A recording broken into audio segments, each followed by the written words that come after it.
Alright. We should be live now. Uh-oh. Is this a PG-13 or is this No, this is not PG-13. We're all adults here. Okay, let me take off my shirt real quick then. No, not that. If you're gonna do that, turn the camera off like everybody else. Okay. Alright. Yeah, like everybody else. Half the party didn't have camera on, so we don't know what they're wearing. You don't need pants with a webcam, though. You're all good. Alright, so I've looked at everybody's characters. Everything looks cool. Good to go. Backgrounds are awesome. I gotta say, everybody did a kick-ass job on backgrounds.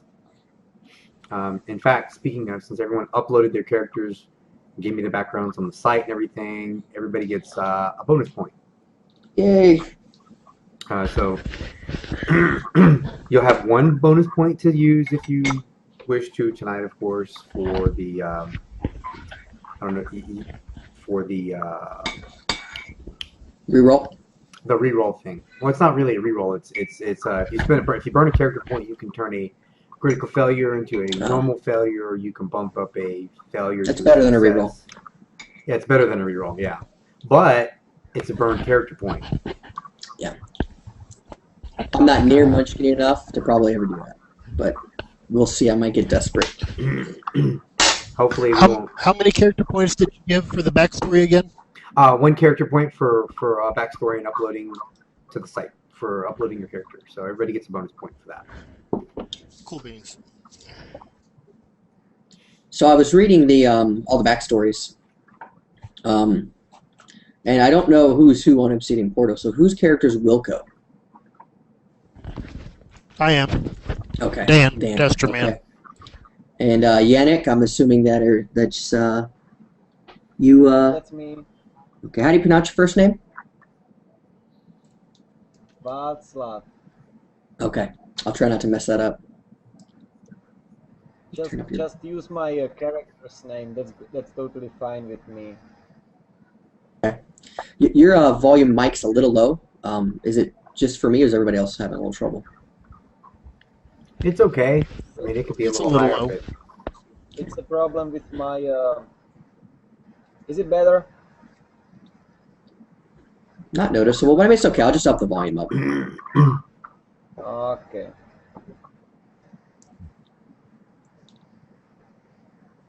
All right.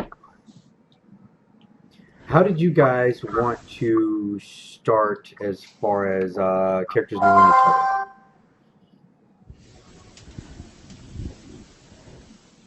I have no idea what that noise is. That was my phone going off, so I'm muting it.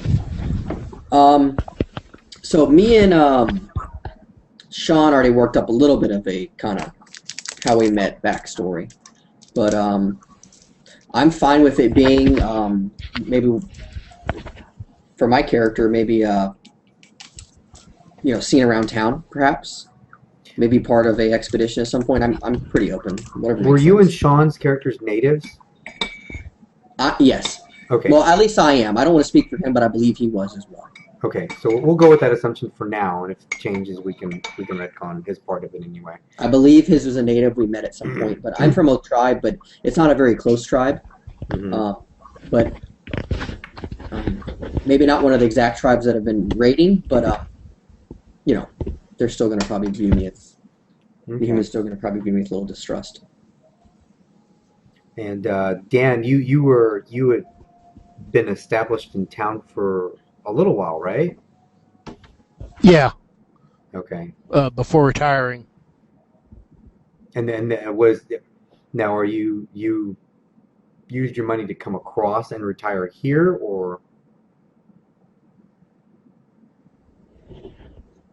I probably did.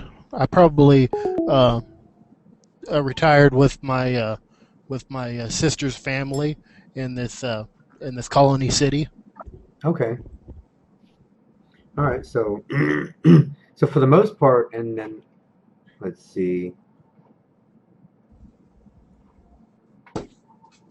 Everybody is pretty much familiar with the town. No one's going to be new in town per se.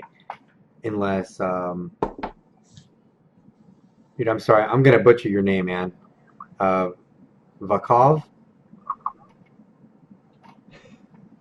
Václav, don't worry about it. I'm from Czech Republic. We got weird names. I I'm am sure sorry. it's just a matter of perspective. So where did you want? How did you want your character to be established in town? Pre-established? Did you want to just come over on the boat? Did you want to become a native? I mean, character background um, can go either way. I guess you've been. Oh, you know what? According to your character background, you've been here for a little bit, right?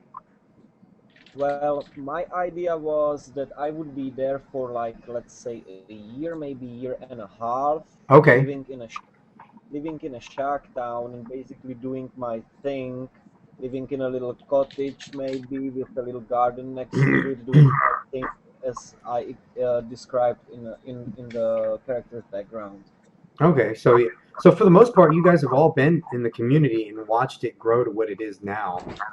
Um, because the boats only come across once, maybe twice a year, but for the most part, there's only one big time period when the boats come through. Um, what am I looking for? Here we go. I just to kind of add something to it. I was trying to make the character background so we can know each other. So I was thinking I would be living there about year and a half, and we might have met, right? And now it's basically up to you how Yeah, familiar we are. the more familiar, probably the better. I mean, I would like it to go to where we wouldn't have to, waste a whole session, everybody meeting everybody kind of deal. Um, Yeah. So I had a thought for Yannick. Um, I honestly didn't read your character until I was done with mine, and I realized we have some overlapping skills. But I'm cool with that as long as you're cool with that. But being that you're herbalist and I'm like a shaman that's based completely on plant-based magic, like the plant great spirit type shaman. Maybe we could have met and we could have taken a liking to each other due to our common interest in, you know, herbology of some sort, of some type. So I was thinking that could be an easy in where we've got a friendly relation just because we're both kind of in the similar type of work.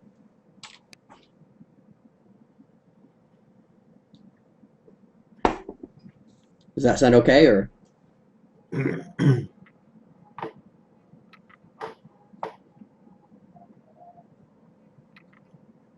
we lose them? I'm not sure.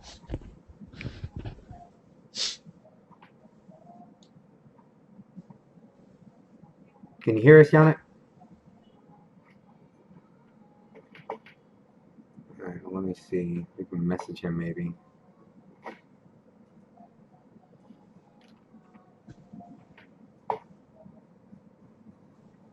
Can you see my little thing, Alex, with my little picture? Little thing with your picture. What now? Like under my webcam, should have a bar with like a picture of my Oh yeah, character. yeah. Oh, dude, I just now noticed that. It's mirrored for me. I didn't know how well it looked for you. Is it real super grainy? I can't really make out details to it. Okay. Oh, there it is. Yeah, when I click on it, You have to click on it it's to a full screen it. it's a little pixelated, but it's not a big deal. Okay. All right, let me re-invite him. Looks like he dropped.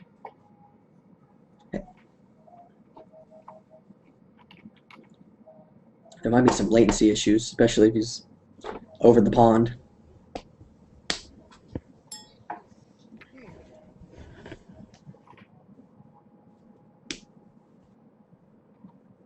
All right, cool. He's re-invited. Looks like my camera has gone dead. That's weird. I can see you. Oh, Oh, okay. you went in and then back out. There you go. I can't see me on my camera. They put a new thing in Roll20. You can now collapse the chat screen. Oh, cool. Of course, you can't see the die rolls, but if you wanted more real estate, that's kind of good. Hmm.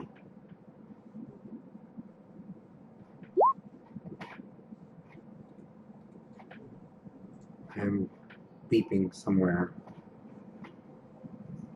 I'm rolling dice. Is that what it is? I'm testing out the virtual dice. Can you see it on the screen when I roll virtual dice? Let me see. When I go to roll 20, I should be able to see it. Yeah, you had to have that enabled. Yeah. Okay. It's pretty cool. Yeah, I can see it in the sidebar there. Okay.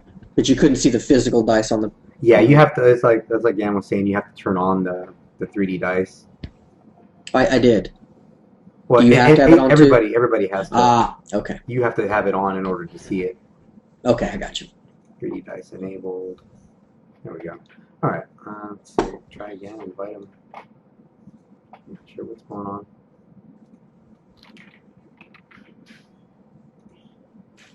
So, Dan, what part of the country are you from? Missouri. Missouri. So you're close to our time zone then, which helps. Oh, where do you live? Texas, sorry. We're in Central Time. We're in the same time zone. Oh, cool. I thought Missouri was one over. Cool. Even better.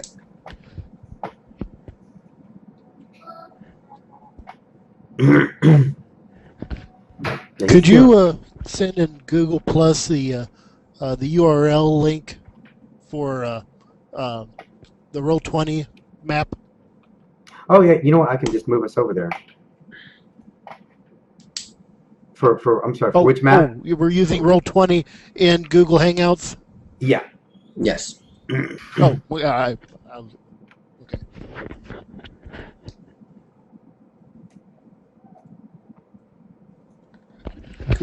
I see it now. In my other campaign, the DM has it as a tab in a browser instead of using it with Google Hangouts. That's what I thought we was doing. Ah. Oh, okay. I didn't consider doing that. It's kind of cool. All right. Well, I've already sent them 2 invites. Well, I'll try again in about 5-10 minutes. I guess we'll go ahead and do a light game tonight if he can't make it back in. Okay. So we'll say, okay, Dan, we know where you're at. You said it was the South Shacktown, is that right? Yeah. Yeah. I'm sorry, East. Oh, let me bring your character up, actually. Yeah, yeah, East Shacktown. East Shacktown, okay. All right, so zoom in on our map here. Where did you want to be established in town, Jeff? Probably not in town directly. If it was in town, it would be more in the north of town has like the farm area, right? Yeah, Like all of this up here, this green area, all these green portions are the town farming locations. But that isn't to say, since you're a local or you're native here, you're probably established outside town borders. Well, my tribe's not very far away, but a ways away, so I don't have a. I'm kind of wandering, but I would probably say closer to the outskirts of town, if possible. Maybe Okay. set up a small little hut or something on the outskirts of the farming area. Okay. I was gonna say, there's nothing saying that you can't be established in town as well. I mean, being that your tribe is, since you're somewhat estranged from your tribe right now, maybe you've taken up temporary living quarters in town, or whenever you're doing trading and whatnot. Not to mention the locals are trying to do business with the locals more anyway. So yeah, I just don't think my character would be comfortable living in like a brick and mortar. right, yeah, and most of these buildings are, especially in Shacktown, they're all just wooden, temporary buildings. They're on the verge of collapse. A lot of them anyway. Okay.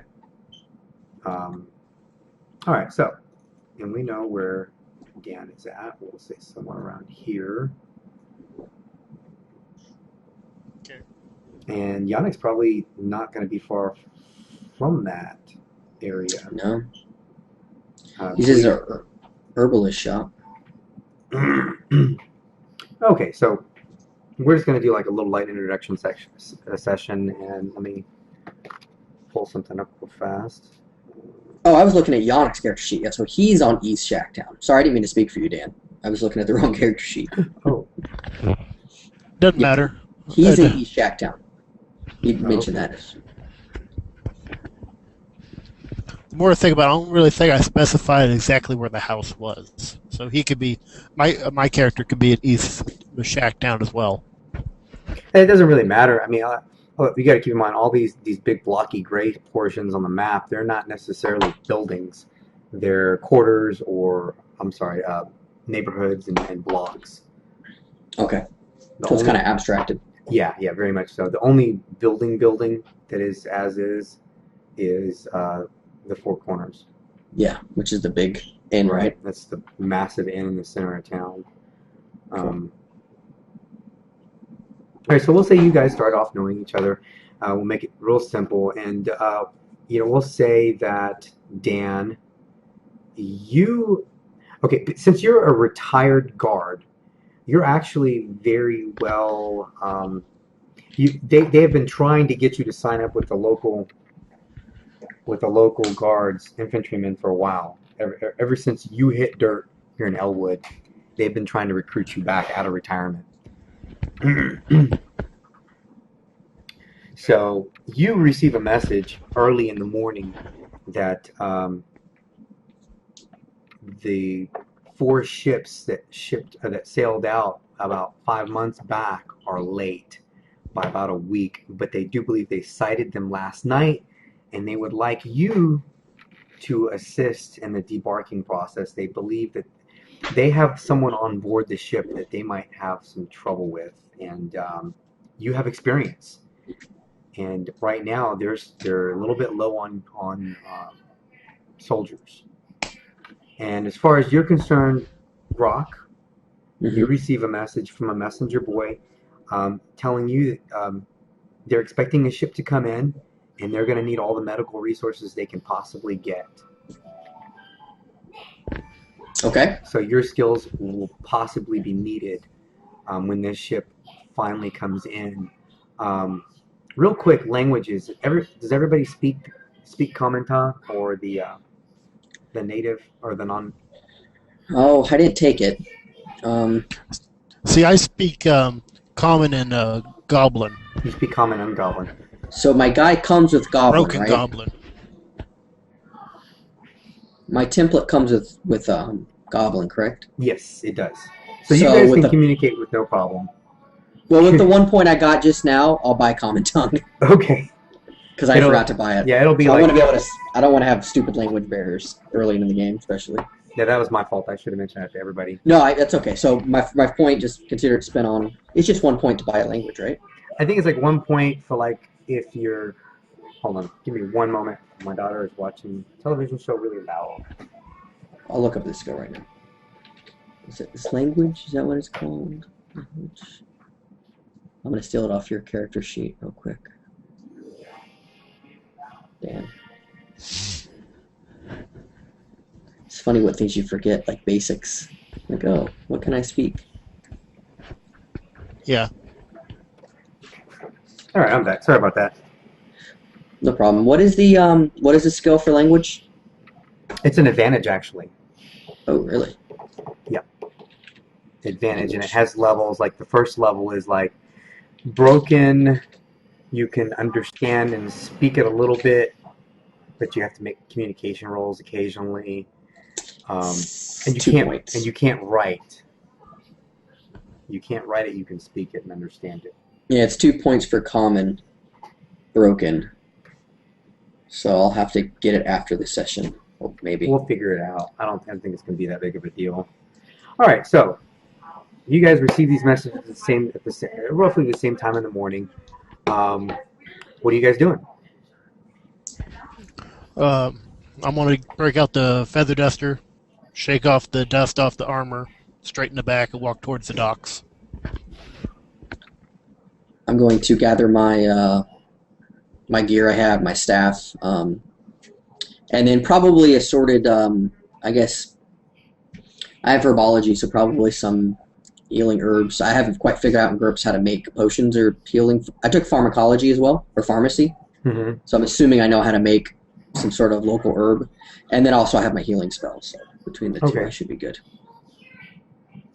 All right. And So you my guys, power stone. okay. So you guys head out there. It's early morning. It's early winter time, by the way. So it's pretty chilly out, and you can see that there's quite a bit of crowd that has gathered already at the docks. News of the ships coming in late has been a buzz for a while now. You can remember these ships only come in about once a year, or at least the large fleet do anyway. And more often than not, a ship or two is always lost. So Mhm. these ships coming in late has been something of a stress point for the whole town. So to see them coming in now is a big relief and something of a celebration. So the town folk are gathered around. You can see booths have been set up already, temporary little stations everywhere, little tents have popped up all over.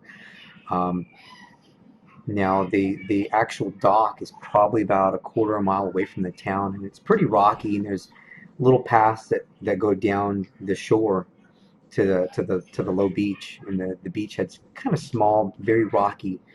And you can see there's two ships off in the distance, and there's currently a couple little dinghies making their way towards them.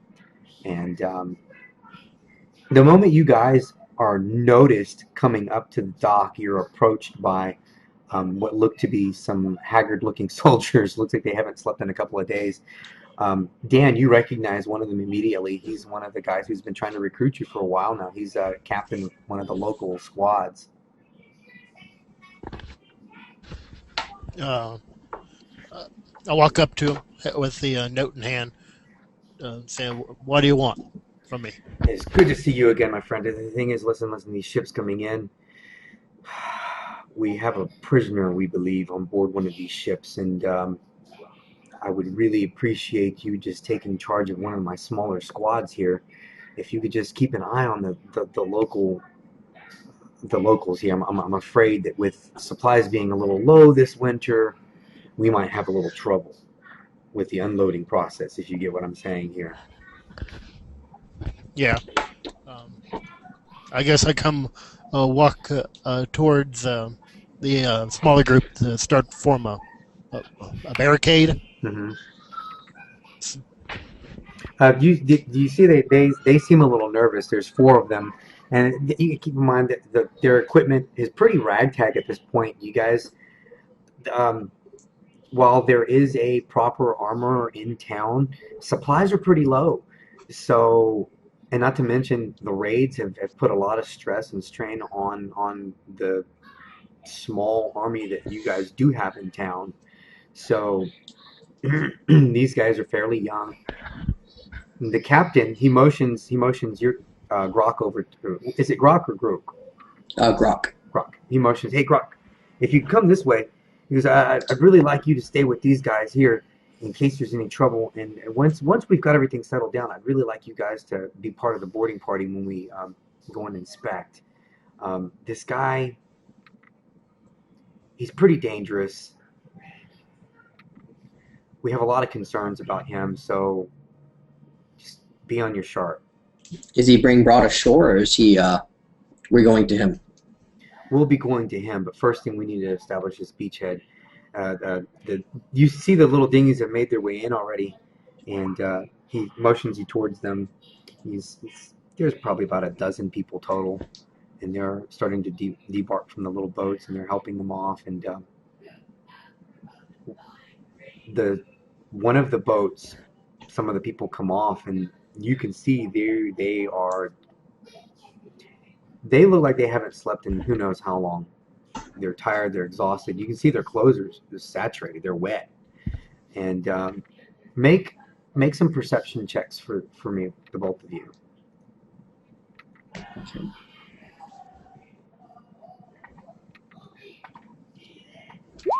Five. So we're trying to roll under, right? Right, yeah. Under your perception. That's 3d6. Yep. Trying to roll under, and a critical success is a certain number under your target number, correct? Right, 10. If you roll 10 or more better than your stat. It's a crit. Okay. I didn't realize I rolled twice. 13. Not a problem. All right, so what's your perception? Okay, perception is 10, so you failed your perception check. But Grok, you notice that that these people coming off of the boat, they look very sickly.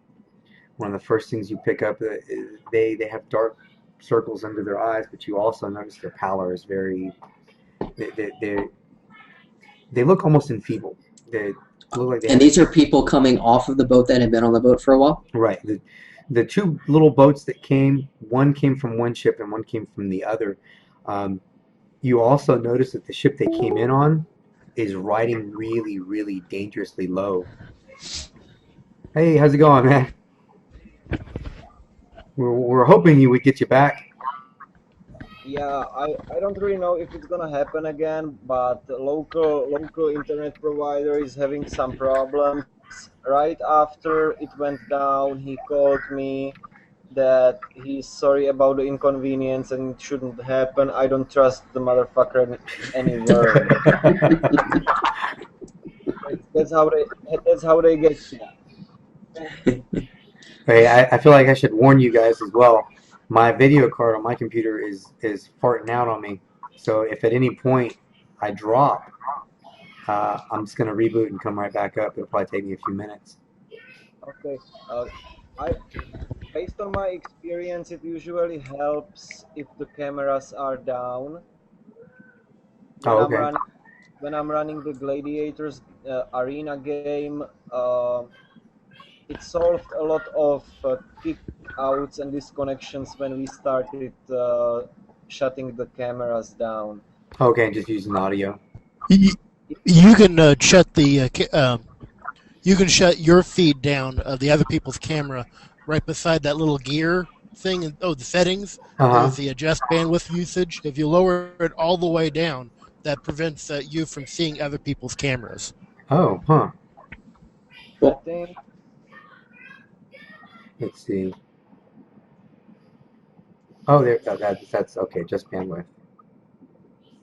Gotcha. I don't see that. awesome. Here we go. Where's that at? How come I haven't noticed this? On Google Hangouts, Oh, I see right it. at the top, Oh, you see okay, a little that's microphone. I didn't know you could do that. cool. Yeah, I've been doing freaking games over Google Hangouts for almost a year now, and I've just realized that, or just shown that. That's amazing. Okay, cool. Cool. All right. Sorry. Oh, no problem. I was going to catch you up real quick. Yeah, you probably received the exact same note they would have gotten as well. Basically, what we're doing is the ships are coming in before the heavy winter hits. There's supposed to be 4 ships coming in. They've been about a week late already, but they were spotted late last night, and so they're due to arrive this morning. And runners have been sent out to key people for assistance on debarking these ships. You specifically for your medical um, assistance. So you receive a note from some messenger boy. He's knocking on your door and he hands you a note. And on the note, you see it's a note written from the local captain of the guard requesting your presence at the docks, um, letting you know that the ships will be coming in. He's without going into details, he's expecting some potential injuries and maybe even casualties, and would happily pay you for your time. Oh, I will happily receive the payment. Let's go. All right, so when you arrive to the shore, you recognize some of your friends are already there. In fact, they're talking to a small squad of soldiers already, and it looks like 2 small dinghies sent from the larger vessels have already come ashore, and some of them look like they could possibly need some medical attention already. Yeah, I'm not really a field doctor, but I will head their direction. All right. Yeah, So you said I noticed they looked like they were sickly. Yes. Okay. I'm gonna, as they come ashore before we get on the boats to go, I'm gonna um, try to approach them cautiously, knowing that, particularly if they're coming from the other land, they might not be accustomed to seeing a, you know, non-human in their midst as much. Okay. um, they don't really seem too concerned with you, and they're immediately. One of them takes charge. One of the men from the second dinghy. He's talking to the captain of the guard. He goes, "I'm not really sure what happened, sir. We lost the other two ships, and we were barely able to maintain visual on the other ship. And as you can see, I don't know what's wrong with them. If we can get them treated as quickly as possible, they say they've lost almost the entire crew." Um, yeah, I mean, I'll try to do any type of if I can approach them and ask if um, would you mind if I took a look at your the most sick of your group? The three of them step forward. The three sickly ones step forward, and the woman, she approaches you. She looks at you wearily, and she's a little. You can see she's a little leery about being treated by you, but she kind of nods her head. She says, "I don't know what happened. We all just seemed to kind of come down with something, and then we just so exhausted." And you can see she can barely keep her eyes open. Okay. Um, so would a healing spell be more appropriate or first aid to do an assessment? Probably an assessment of some sort, whether it be First aid skill? yeah. Okay.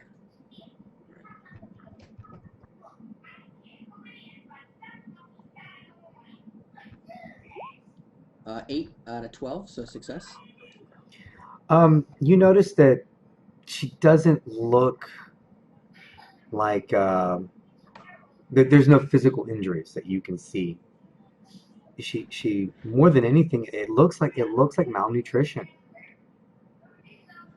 Okay.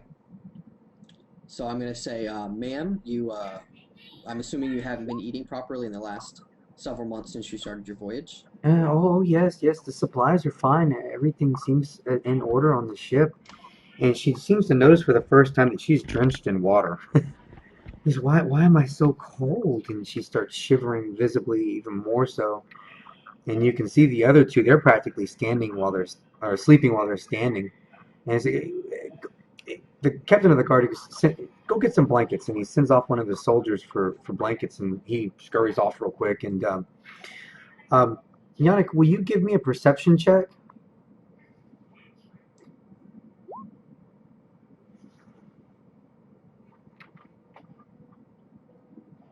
By two. By two. Okay.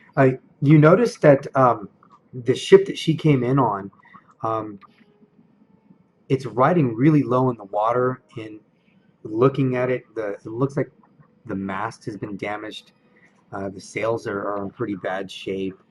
And the boat they came in on, it's surprising it made it ashore. I'm not really a sailor, but this ship doesn't seem quite in a good shape. What did you go through, guys? We didn't really seem to go through. I mean, we hit a small little storm, but it was nothing to. They had it all under control, and we went to our quarters, and you notice she kind of gazes off for a moment, and then I'm not really sure what happened. We woke up here. Okay. Can I talk to the captain or the first mate? I think he's still on the boat, and you notice that one of the other guys is motioning to you. He's looking at you, and he's like, "The captain is dead." Was this a guy that was on the boat or one of our people? This is one of the guys that was on the ship. Okay. He was on the other little boat. He goes, you guys probably ought to go check it out. And the captain of the guard, that's when the captain of the guard's like, yeah, you go check this out, and I'm going to go ahead and start gathering up a crew to start unloading these boats. Yeah, Okay, I will. Yannick, can I pull you aside for a second? Let me try something first, and then of course Okay. I'm gonna check the sick woman, and I basically want to do two diagnosis checks. Okay. First on poisoning, and second one based on my esoteric medicine skills, in case to diagnose some sickness. Okay. Okay, let's say first gonna be poisons. That's a good success. It's success by 5. And the second one is gonna be uh, herblore, esoteric medicine. Uh, it's also success by 2. Okay. All right. Your poisons roll, the first one you made and succeeded in, you do suspect poison is involved. If she says what is true, that she's been eating and properly eating, your first guess would have been malnutrition as well, but her stating that she has been eating and the sudden lethargicness and the sleepiness, and she doesn't quite seem to be fully awake now.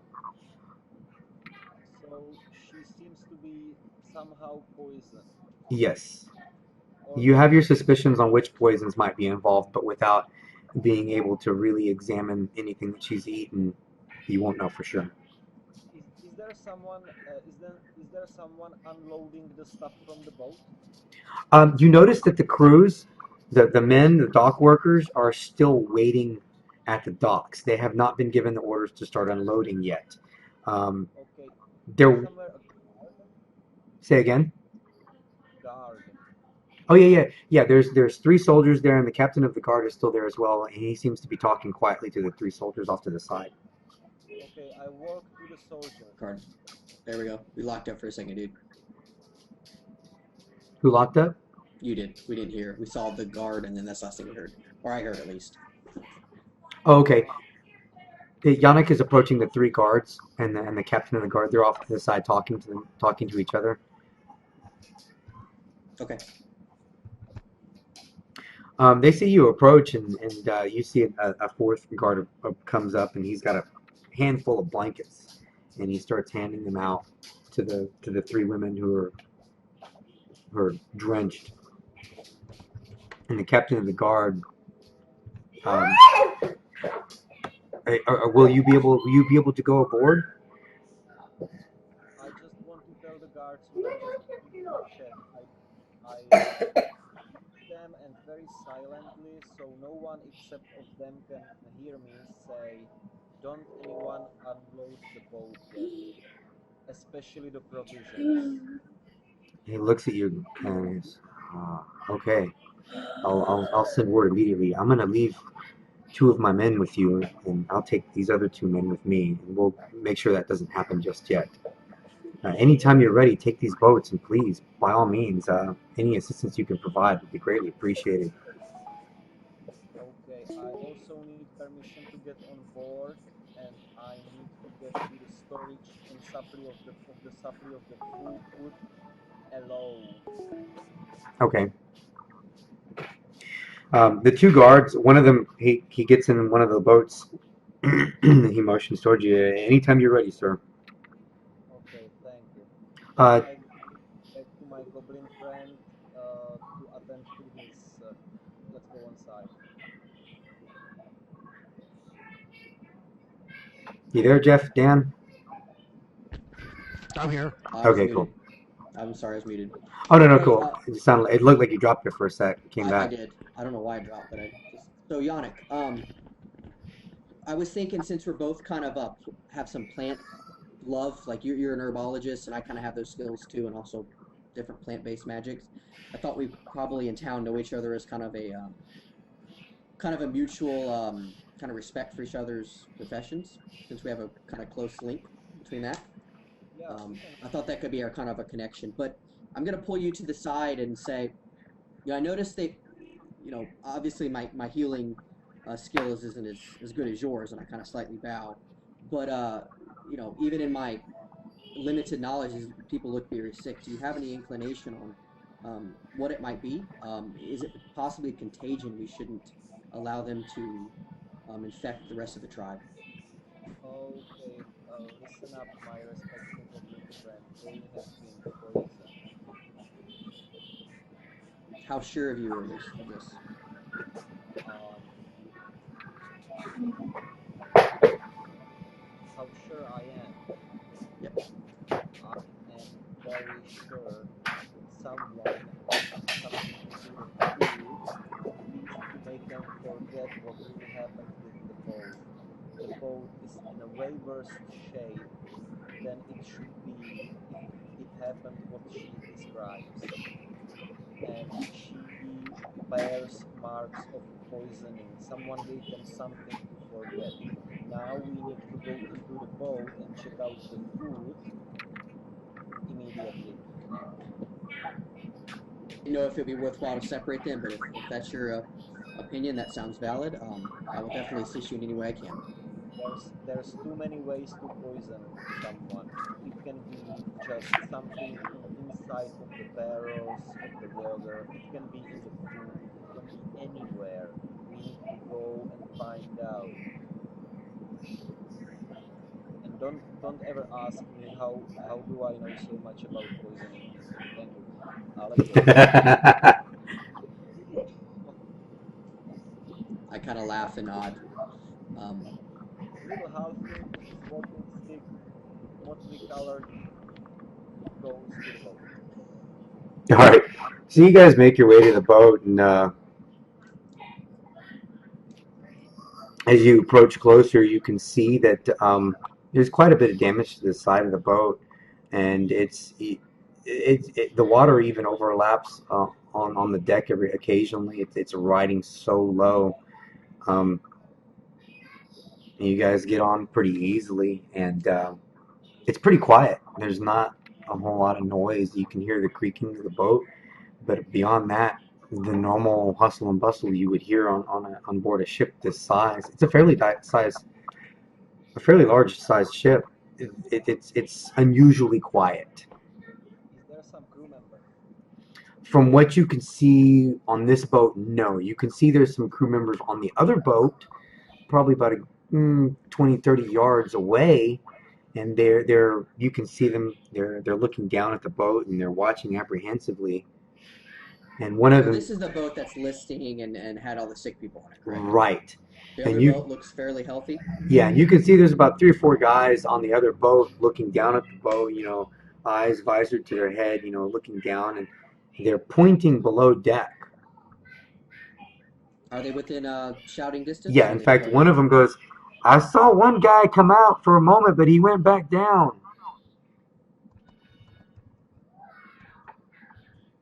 Um, I'm gonna shout. Is there anybody hostile down there that you can tell?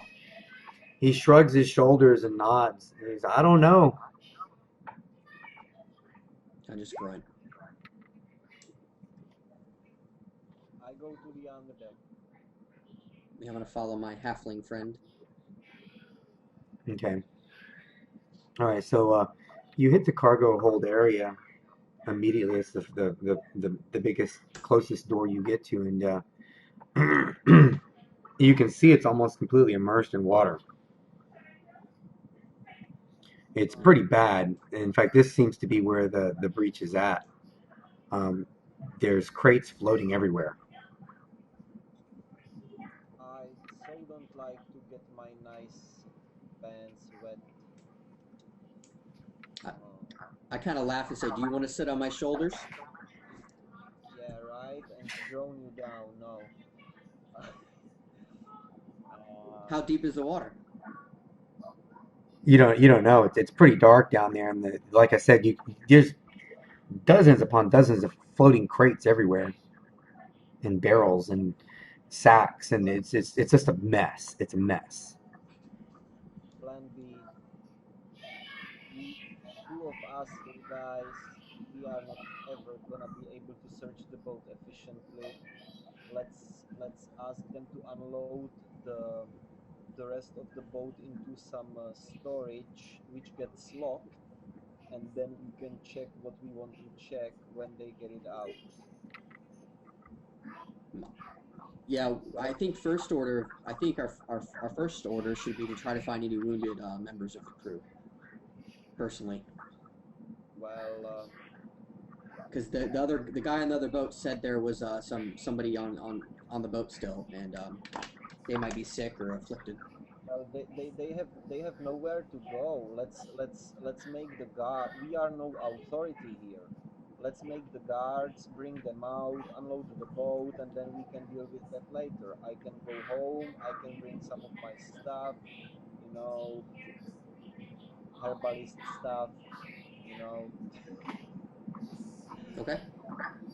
because we we can be wandering around this boat getting wet and achieving nothing. How many guards came over with us? Two Okay. is Yeah. And did they one. want us to search the boat? I mean, what do they want us to do? I guess. Did They, they they, they say? want they basically want you to assess the safety of the crew and find out what happened on board the ship. Okay. Um, the prisoner that is supposedly on this ship. Well, uh, do the, can the guards hear us? Yeah, they're with you. Okay, I tell the guards, look, these people are not sick. There's no danger that there would be some sickness spreading around the town. You can take the crew and bring them out together with the rest of the cargo, and we will investigate later what happened. Oh, Since you are the authority here, guys, looking at the guards, I can tell you one thing. They have been probably somehow intoxicated, but it's not a sickness. Okay?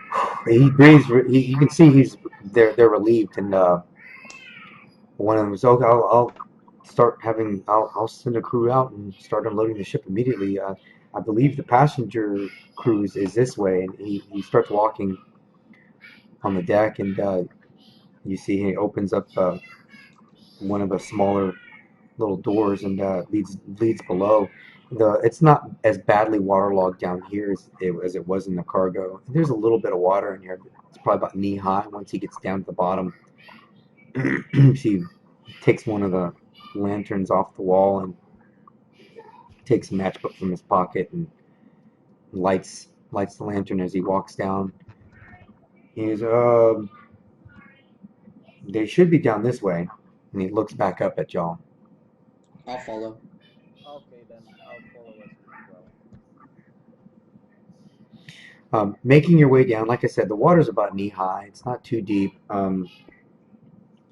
The first thing you notice when you come down here, though, is the smell. It's pretty bad. It smells like something rotting in the water. And once you start getting to the passenger cruise, the rooms are really tiny, and there's eight people to a room, four bunks, and you can see some of the rooms are just completely empty, more than there should be. Most of these ships are carrying, roughly 60 to 100 people sometimes more, and there's just a lack of people. You finally get to one of the farther back rooms, and this seems to be where a majority of the people are in. There's probably about 20 people in here. Um, some of them are sitting in the corner. Some of them are leaning up against the wall. Some of them are on the bunks. They all seem on the verge of falling asleep. Okay. They're all just kind of laying around and sitting around and kind of dozing in and out. They they show the same symptoms. Yes. How many are there? There's about 20 men, women, children. Can I do a first aid roll to assess the sickest and maybe attempt to heal one of them if they're like on the verge of dying? Sure, yeah, that's not going to be a hard assessment at all. I mean, you glance around the room and you can pinpoint immediately. You can see that there's a what looks to be a family of humans off in the corner, and they look to have three sick children. And the children they're trying to hold over the water, but even the children seem to be sleeping fitfully, and the mother seems to be sleeping, and she's leaning against the husband. They seem to be the worst. Okay. Um, I'm gonna go up to them and ask, would you mind if I try to assist in the healing process? The husband, he looks at you. Oh yeah, yes, of course. Where are we? Have we arrived? Yes, you've reached the shore of, I don't forget the name of the continent. Yeah, I just say City of Elwood. The He's like, city of oh, Elwood. excellent, excellent. When do we unload? What's going on? Why are we in here? Uh, I believe you'll be unloaded momentarily, but it's the daughter that's the sickest, right? The little baby? Yes, the kid. But let me tend to your little one first. Oh, yeah, go ahead. He Okay. nudges his wife awake a bit, and Alright, so I'm gonna cast minor healing. okay, Doesn't get rid of poisons, but it'll bump the HP up. That's kind of what I'm thinking. okay, So how do you do magic roll? You just roll for it, right? And you're trying to get under. So 12. yeah, same, I same. I failed. All right. What happens on a failure? You spend the fatigue and nothing happens. Okay. Whatever it Only is, if it's a critical failure. Okay. right. Critical failures, of course, is a bad thing to start to happen, but that's no big deal. You get critically failure. Um, you can see some of the people now that you guys are interacting and talking, making a little bit of noise. Some of the people start to stir and they're starting to stand up. And like I said, they show all the signs and symptoms of everybody else. Um, hey Dan, make a roll for me. I haven't quite figured out how to do whispers on here. How do you do that? You do the drop down right below the chat box, and I think you can do a whisper to the person, or maybe do. Slash W space name of the player. Okay, cool.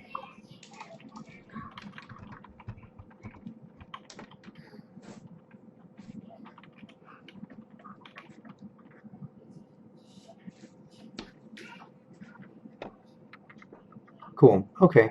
All right. So you roll a 14. Okay. All right. So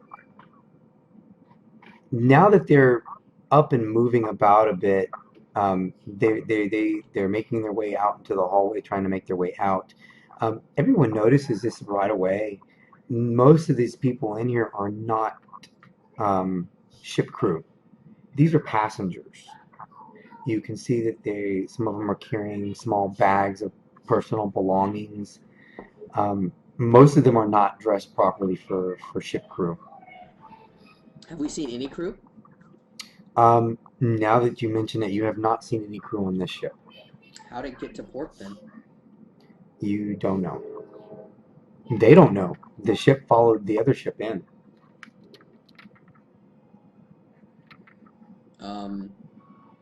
Well, it doesn't look like there's much we can do for these people here. They just probably need the halflings' help trying to get rid of the poison.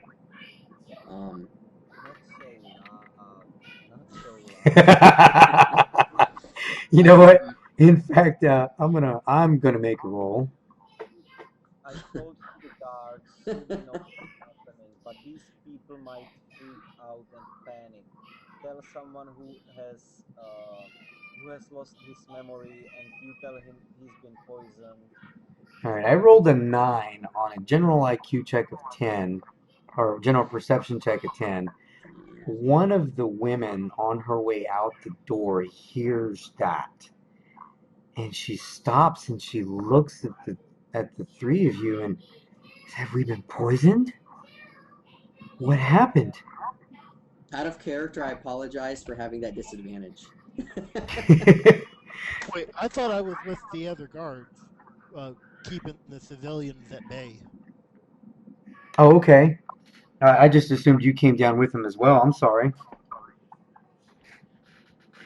So we'll take a break there, right? And we'll go to Dan since I thought I know that we were going to do that, but I thought that we were anyway.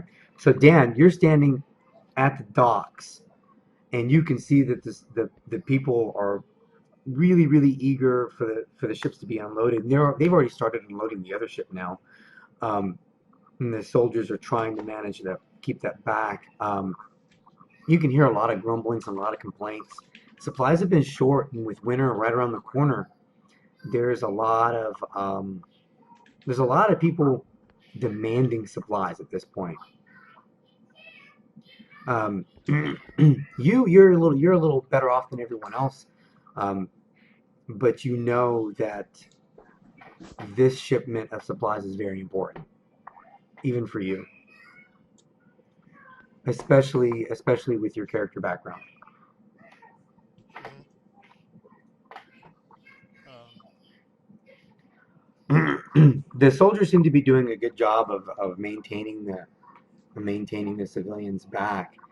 Um, I'm gonna need you. Hold on, let me take a quick glance at your character because I was just looking at it. Where is it at? Yes. Go ahead and make a roll for me, Dan.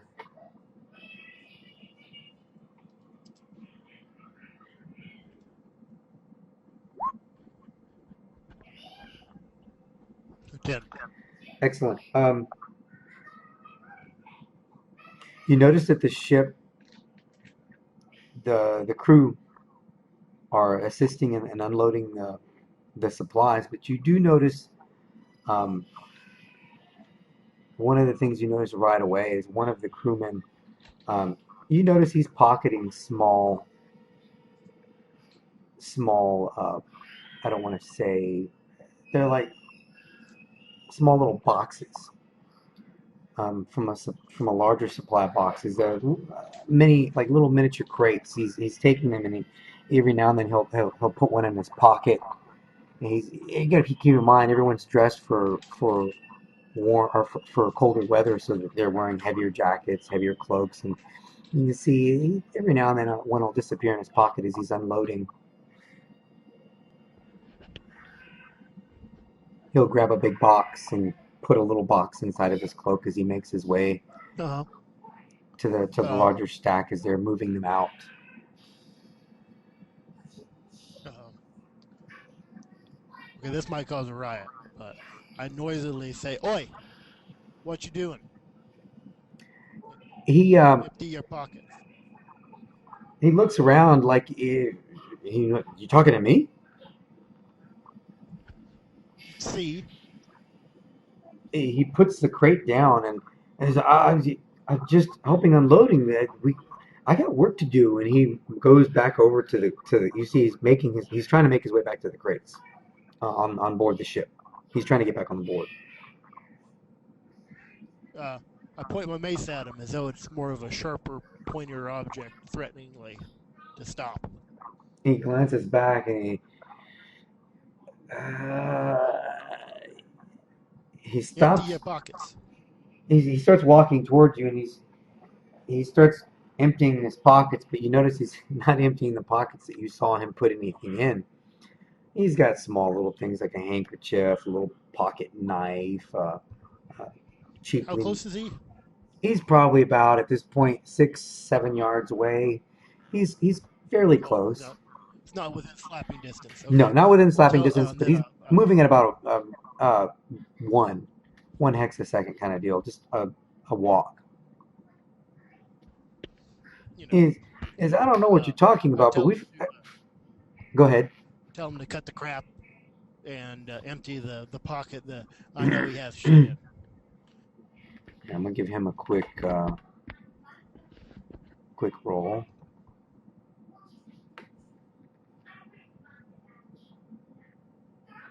he approaches you and he's like, "Hey, listen. He takes one of them out, and you notice as he takes one of them out of his pocket with his other hand, he puts it in his pocket. He pulls something else out of his pocket. He says, "Listen, it was just a little thing. That this is the only one I have." And he's looking at you knowingly, and you can see in his other hand he's pulled out what looks to be a couple of coins. He's keeping them underneath the box, and he lifts it lightly so just you can see the coin under the box. He goes, "This is the only one I got. I'm sorry. I know I shouldn't have taken it. Can we just forget about this?" And he's motioning to you, trying to hand you the box and coin.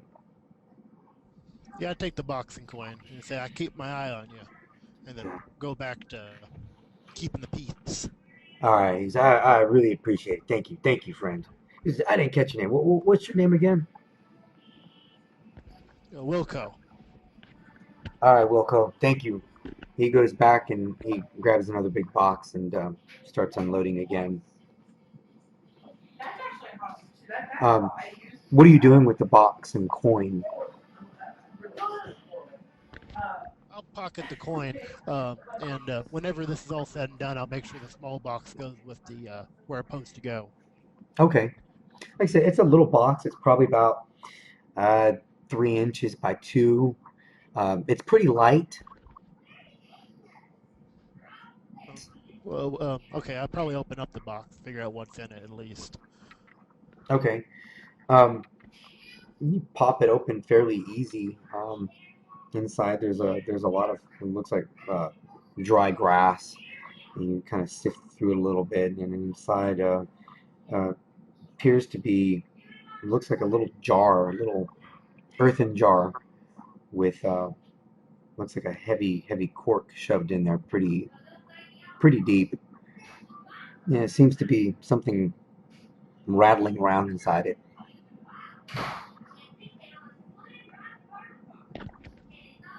You mean like okay, I shake the, I rattle it a little bit and figure out what kind of rattle noise it makes. Okay, it makes a Is it very, metal? it makes a almost a harmonious type chime. It's something very light. It's definitely nothing heavy. It makes a really light clinking, almost bell-like sound. It echoes really well inside this little earthen jar, whatever it is. Hmm. Looking at the jar, you can see it's crudely made. Yeah. Um, I'll probably leave that be. Go back to the to uh, you know guarding. Okay, you can see it's going fairly smoothly now. You can see the little temporary tents that have been set up, and they're already starting to sell some of the goods as they're coming off of the ship. Um, Unloading crates and loading them onto wagons and already dispatching them towards town. So what you see is kind of like a quickly done makeshift flea market, almost bizarre, just pop up the moment these crates start opening. Um, the guy continues to pocket small things here and there, and you notice every now and then he glances your way and gives you a little wink.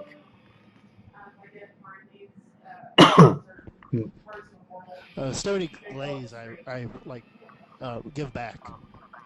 All right. Um, you hear some sort of commotion going on the ship as they're unloading, and the guy's like he's pointing to the other boat and he's shouting, "I don't know what's going on down there, but I think they might need some help." And you can hear there's a little bit of commotion going on.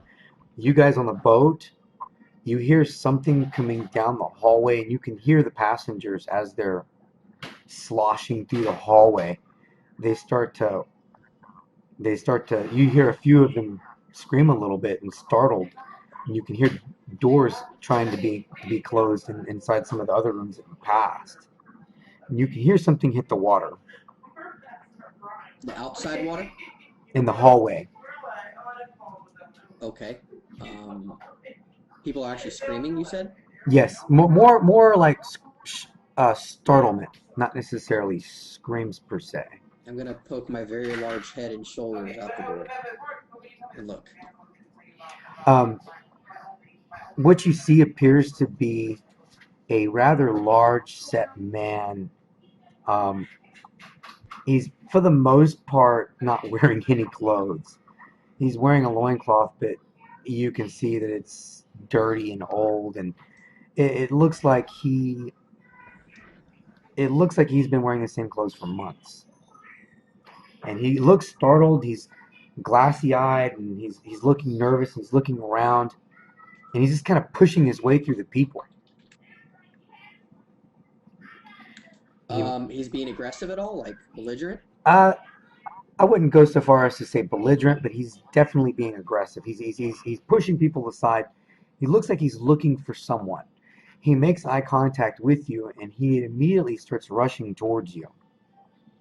Um, I don't like that, so I'm gonna bellow like an ogre can bellow, and probably brace myself, kind of square myself against him if he's coming at me.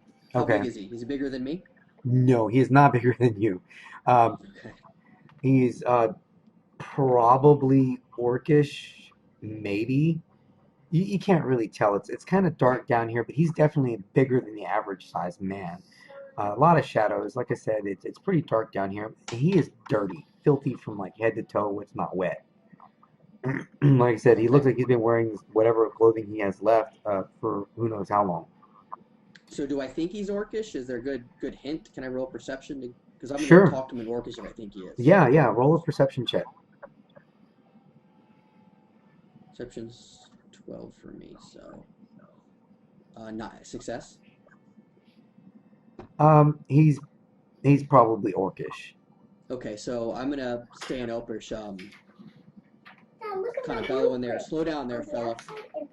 He looks a little startled when you take more of a combative stance and whoa, no, no, no, no, no, no, no. And he speaks back to you in Orcish.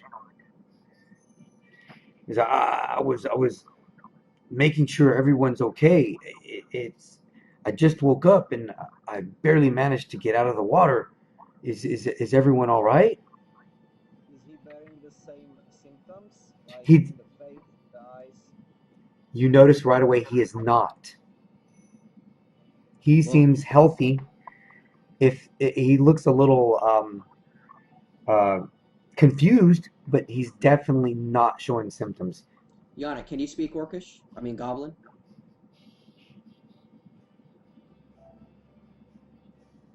Yannick. I'm not goblin, I'm halfling, and I don't understand any word you just said. No, I was speaking. I'm asking you out of character. Can your character? Do I know if your character can speak Goblin? Uh, well, let's put it this way. You've been saying something, and Yannick doesn't seem like he understands what you're saying. Okay. All right, that's fair. So I'm going to in Orcish to the parent orc or whatever, goblin or whatever the speech is.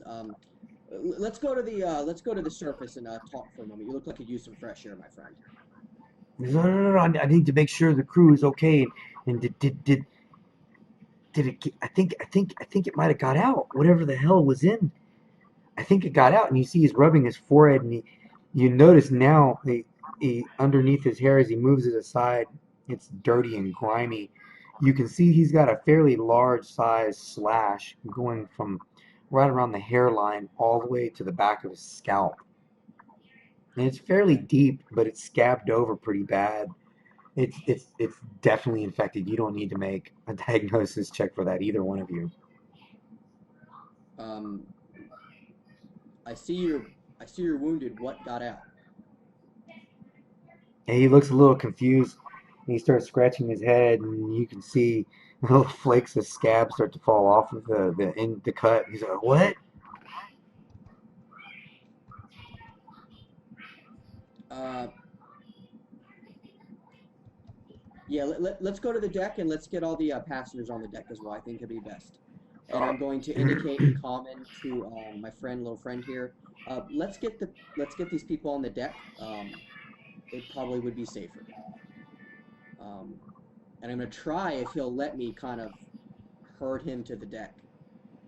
Because he's in an enclosed area, he's disoriented, he's a big guy. I'm afraid he might, hurt somebody. Okay, you can see he seems to relax a little, he's okay. We'll go back up, but we need to check the cargo hold. Make sure this, what was it? The thing didn't open, I think. Yes, my friend, and Goblin. Yes, my friend, we will do that. But let's get everybody safely on deck. That is your duty to your passengers, correct? Okay. So, I mean, they need to get off this boat anyway. So let's, and Yannick, I'm going to speak in common. Do you think it's a wise idea to move these people, or do you think they're too sick for that? They are gonna be definitely better outside of the boat. I agree. So, This is a crew member. What the hell have you been talking about? I kind of under my breath, I'll mention it to you in a moment. We probably need to move these people to the surface, and I'll take you to the side. Where's the rest of the crew? He didn't. I don't know if there is any. Dan, from where you're at, you can see them coming out of the passenger crew area on the low riding ship, and you can see they're followed by what looks to be a very large orc. Oh, okay. And that was what Is the this orc like shackled up and whatnot? um as he comes out of the water, you can see that it looks like his hands were bound at one point. You can see where whatever it was bound, it looked like it was some sort of cloth or a rope or something. It's still dangling from one of his wrists. Okay. Um, okay. Well, I guess it's time to rush up and try to subdue. You can see he's followed by your two friends. He seems a little confused and he doesn't really seem to know what's going on. Um, and the first things he does once he gets up out of the ship, he guards his eyes from the sun, and he starts to squint, and it looks almost painful. He's suddenly, he like he hasn't been out in the sun in a while. He's the sun, the light is obviously bothering him very badly. You make your way to the ship fairly easy. This ship has been, they had to drag it the last bit to the dock to where they could reach it, and you can jump on the ship fairly easy now.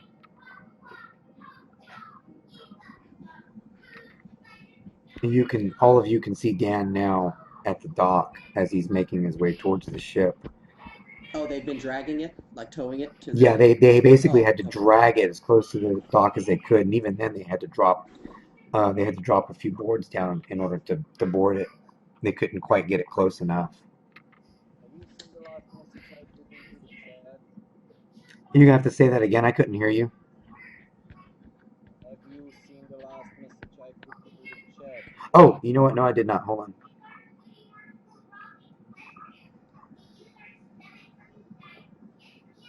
Yes, you can.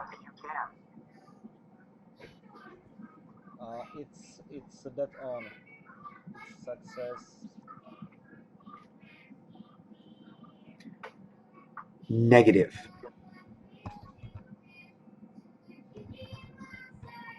Okay. So, so just to be clear, Alex, I'm sorry. There was the orc I ran into in the hallways, and then when we come to the surface, there was an orc kind of coming out of the water. Are these two distinct people, or is it the same guy? I'm sorry. Say that again. There was the orc I ran into in the hallways that was all kind of cut in the head that I just got done talking Yes, to. There was the this is orc the that. same guy. Same guy. So he jumped in the water and kind of swam ashore? Well, you're not sure where he came from. What Dan and the crew on the other boat saw, he came out of the cargo door, ran across the deck of the ship, swung open the doors to the passenger part of the ship, and bolted down the stairs. Oh, okay. Okay. Oh. Um. Hmm. Uh. Well, He had ropes around his wrist. I'm guessing there was a good reason why that was there. Um, so I don't have. I guess I'll try to talk to one of the other guards to see if there's a way to rebind him, re, get his hands back together. Sure, sure. We've got some shackles back at. I'll go grab some real fast. And one of the guards runs off, and meanwhile, while he's gone, what are the three of you guys doing? You can see he's, like I said, he's temporarily blinded for the most part, shielding his eyes, and he's trying to look around, but his eyes are watering so badly at this point. And now you can see um, the gash on his head. It's pretty badly infected. It's swollen. It's kind of pussy. He's a big dude. He's probably about 6'4", 6'5", but he's broad. Um, very healthy looking, other than the disorientation, the dirty, matty hair. He's filthy. He's caked in filth. And he kind of plops down on the deck of the boat, and he's rubbing his eyes, and you see he's trying to get the gunk off of his face, and he's mumbling to himself. Sorry. So we got probably something in the boat.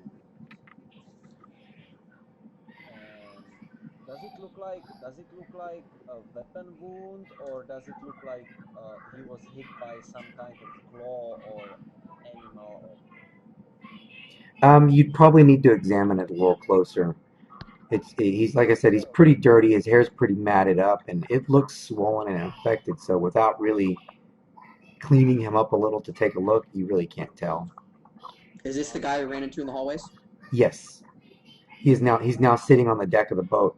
And he's rubbing his eyes, trying to get his vision back. Would a might as first well. aid skill be enough to figure out the type of damage? Probably. Let me see it first. What was that? I'm sorry. Okay, I'll approach him slowly, signing him no. Um, how do you say it in English? Like, no offense. Just let me check your wound. You've been wounded. He's, You're he stops disoriented. he stops rubbing his eyes for a moment. He looks up at you. You see his eyes are bloodshot red. He looks like he can't see you. He's looking around. He, Okay, okay. Just don't freak out on me. I'm gonna touch you. I'm gonna take your head in my hands and examine your wound from feet to the head. Okay? he kind of looks at you weirdly. He's not really sure he's understanding. He, he, he, he nods his head yes, and kind of shrugs. Good. So I grab his head, I put the hair on side, and I will, oh, damn it. I will use like the end of my little cloak just to, clean the area around the wound, not to Okay. put it inside, and I will try to um, estimate if it's a weapon wound or not. Okay. You rub away the dirt and the grime a bit. Um, the scab peels off pretty loosely and easily, and it's pretty bad. This definitely looks like some sort of animal claw mark of some sort. It's very jagged. It's not clean by any stretch. Okay, cool. Can I now roll my naturalist skill to estimate what kind of animal that lives in the ocean could make this kind of wound? Yeah, go ahead. Okay. Dan, the soldier approaches you. You can hear him jangling, and he from behind, and he taps you on the shoulders. I got the shackles you asked for, sir, and he hands you some shackles and a key to go along with it. Uh, okay, pocket the key and approach with the shackles. Um, I guess right after he finishes looking at the head wound. Okay. Looking at the head wound, now that you're closer to him, you see he's covered in dirt. The head wound, as you're wiping the grime away, and you can see that looks like there's splinters still in that injury. Aha, interesting. Is it the wood or is it some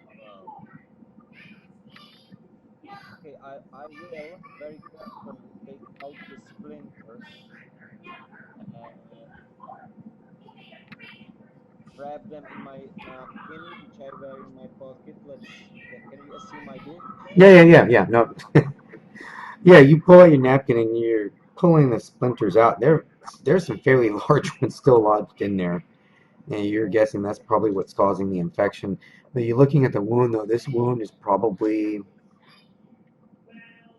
2 weeks old. You can see it's partially healed, and then it opened up again at some point, and Okay. it's a pretty I bad mess. I will gather as many splinters as I can in my little napkin, put it back into my pocket. Then I look at the guard with the shackles. What's Dan's character's name? Oh, Wilco, is that right? Wilco. Vilko. Okay.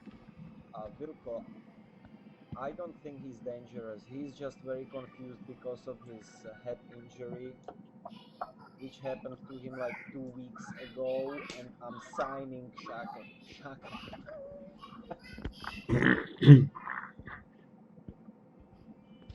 You got So it? you're telling me that in his confusion, he tied his arms together in order to prevent damaging him or others? Okay, out of character. Because I know he cannot see very well, I'm saying what am I saying to calm the guy down. Then I'm signing with my hands to you to shackle him. Okay. Okay. And since you guys are speaking common, he has no idea what you're saying anyway. You can see he's got this big goofy look on his face, and he's looking around. He seems to be seeing a little better. He's less squinty. He puts his eyes on on Grok, and he's like, "What are they saying? Is everything okay?" Yeah, I'm going to say in Goblin, he's just examining your wound. Um, he's noticing that it looks to be a few weeks old, and he's trying to remove some of the splinters and help you. Weeks, weeks old. I just That's what it. That's what he said. Yes, that's what I said. Okay. Uh, I think we got pretty lot of interesting information. This wound was made by animal. I'm telling to you guys because you're standing around, right? Yep. Absolutely by I cannot recall what kind of animal can do it. I'm saying that based on my failure on naturalist. Um, but I gathered some splinters out of the wound, which after later examination might tell us what it was. Anyway, I think there's some kind of creature in the ship that might have caused what happened to them. There's poisonous creatures, they spit out poisons or stuff that makes people forget stuff. I'm not really good at these things, but let's be very careful with this character. That chick was on his phone, not There's his someone. skateboard. all right. So what are you guys doing with him? Okay. So are you gonna handcuff him down or? Yeah, I think that's still a part of the plan. Okay. I'm gonna speak in common real quick. Would you like me to try healing him before we do what needs to be done? No, no, I'm not putting up to that. Because if you heal him and there's some kind of poison or infection, he will open up again anyway. I believe the best we can do is send him to an infirmary. Send him I where? just infirmary. I Okay. agree. I agree, my small friend. But the wound on his head and the infection is not caused by poison. It could have other issues, but that looks pretty nasty to me. Oh yeah, but I think they can help him in the infirmary the best. I don't really have anything prepared at home. Uh, we already found out what we need to find out, and mariners are usually prominent patients of infirmary anyway, since we are getting most of the supplies from the sea. So, You guys can see that. You can see that some of the dock workers have made it onto the boat as well, and they're going to the cargo area, and they're trying to fish out some of the crates now and unload them. So they're stacking them on the deck now, and that's when you hear one of the men unloading, pulling the floating crates out of there shout, and he kind of screams, and you see him run over to the edge of the boat, and he starts vomiting, and one of the guys goes over and looks to see what the guy reacted to, and he's like, "Oh man, so how many are in there?" And another guy kind of pokes his head down and goes, "I think they might all be down there." damn it, they found the dead bodies. He's, "Get the hooks," and you can see they're grabbing the crate hooks and they're starting to hook, and you can see they're pulling bodies now out of the water, as well as crates. I'm gonna say in common. Let's get the living off the ship before we get the dead. So let's herd the sick people off the ship. All right, so Okay. Um. I want to handcuff the that orc right now. okay, Get him off the boat. okay, he's still eyes on Grok. He's still trying to catch any bit of conversation he can, since he obviously doesn't speak common. He's relying on Grok for any sort of communication. I'm Um, nodding and smiling. Wait, Yeah. is you guys did talk in front of me? Because I can speak a little bit of Goblin. I just basically told him that the halfling was checking his wounds. I did speak that in Goblin. I didn't tell him much more than that. Oh, okay. Well, then I'm gonna say, gonna try to grab the orc's attention and say in Goblin, "Hey, do me a little favor. I want you to do a sideways fist bump." And then when he's doing that, and he's like, "Huh?" handcuff him. He does the motion like you asked. He seems a little confused, and you put the first one on him, and he looks down and it looks at you confused. And he asks you a question, and all basic gist of it is, "What are you doing?" And he looks back at Grok, confused. Remember, he's still sitting on the deck. I'm going to motion to his hands and just say, you look like you were restrained before. We need to make sure you're not a danger. No, I don't. He sees the rope and he's looking at it like he's looking at it for the first time. He's like, "Where did that come from?" And he starts pulling on it. You see it falls apart pretty easily. It's pretty frayed and just waterlogged and damaged pretty badly. And he's like, "I don't know what's going on." He puts his hands up. My friend, you have to understand we have a boat full of dead bodies and very sick people and a half tied up orc. We need to take precautions. If you're innocent, we'll determine that. But right now, we need to do whatever's necessary. I'm gonna give him a quick NPC reaction roll here. There are bonuses to this roll since you seem to have treated him fairly decently already. 8, 9. Give him a neutral. He says, "Well, I'm not going to give you any trouble." He's looking straight at Croc, and he kind of glances around at the other Dan and Yannick. "I'll go along for now. My stuff is below deck though still.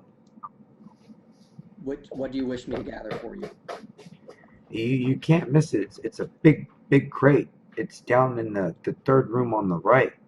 Because if you could bring that to wherever I'm going, I You have my should word. I should have a room at Four Corners already set up for me." I give him my word and kind of nod my head slightly. He gets up and you notice he kind of staggers and he's a little dizzy. "I don't feel so good." He kind of leans up against Dan at this point.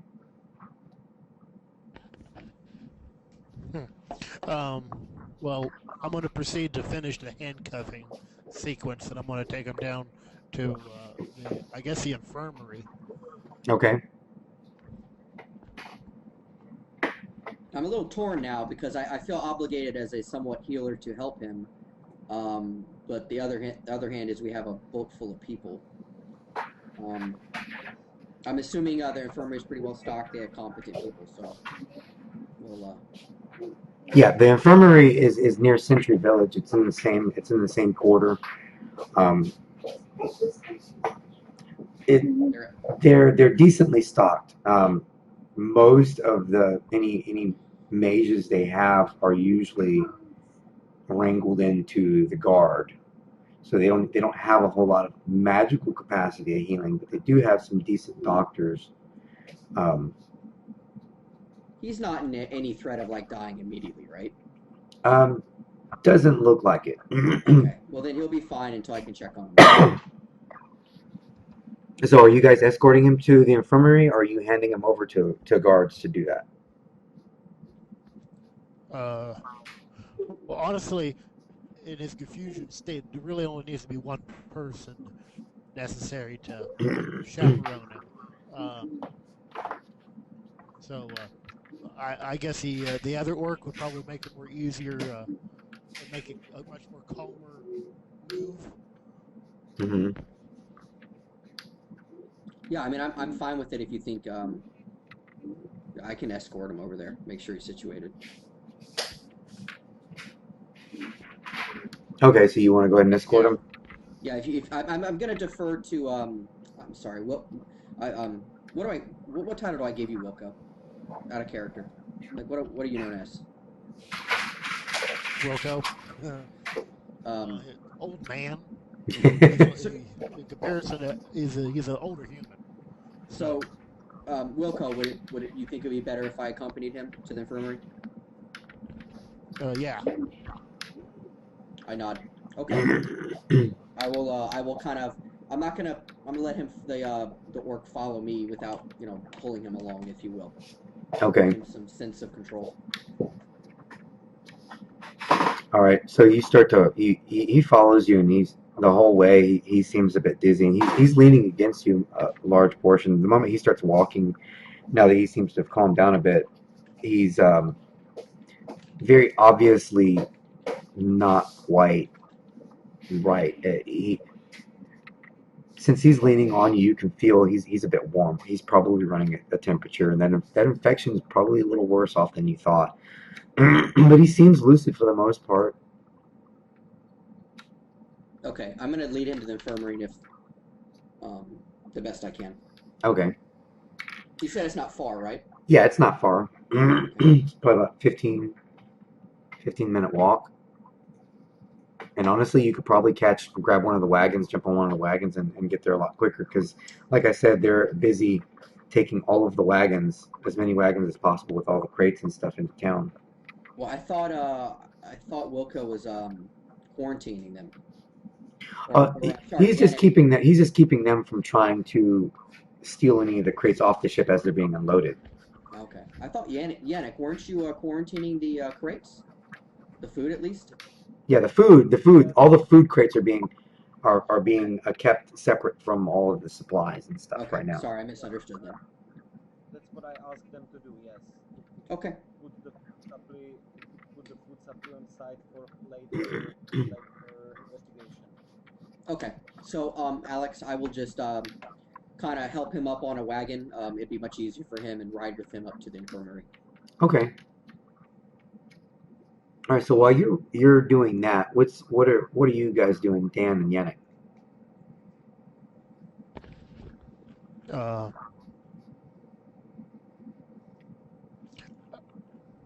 I guess has all the living people on the boat got on top of the boat yet? They seem to be they're underneath one of the little temporary tents just on shore, right on the beach. There's 2 soldiers with them, handing out blankets and trying to get them dried off. And trying to help them as much as they can, but you can see they're at a little bit of a loss because most of these people, they're obviously sick. Some of them are curled up on the sand with blankets covering them, just sleeping, trying to sleep anyway. And Um, they don't really know what to do with these people. I will approach I, the tent. I You say you're approaching? Yes, Okay. I will approach the tent with the sick people and those two guards. And I look up on one of the guards. I keep forgetting, I'm so small. Um, and tell him, "What you staring at them? Bring some water. They need to drink." Yeah, you're right. I'll get right on that. He runs off, and you can hear some of the passengers already talking amongst themselves. The few that are awake, there's probably about um, 5 or 6 that are awake, and they're talking amongst each other. You see, one of them was like, "I think we're poisoned. Someone said something about poison. That's why. That's why. That's yeah." Listen, people, listen to listen to the little guy. The little people are smart. I need you now to tell me, you, and I point at one person so they don't start talking over each other. What what sickness are you feeling? Basically, out of character. I will ask them questions to determine what are their exact symptoms, which I cannot see.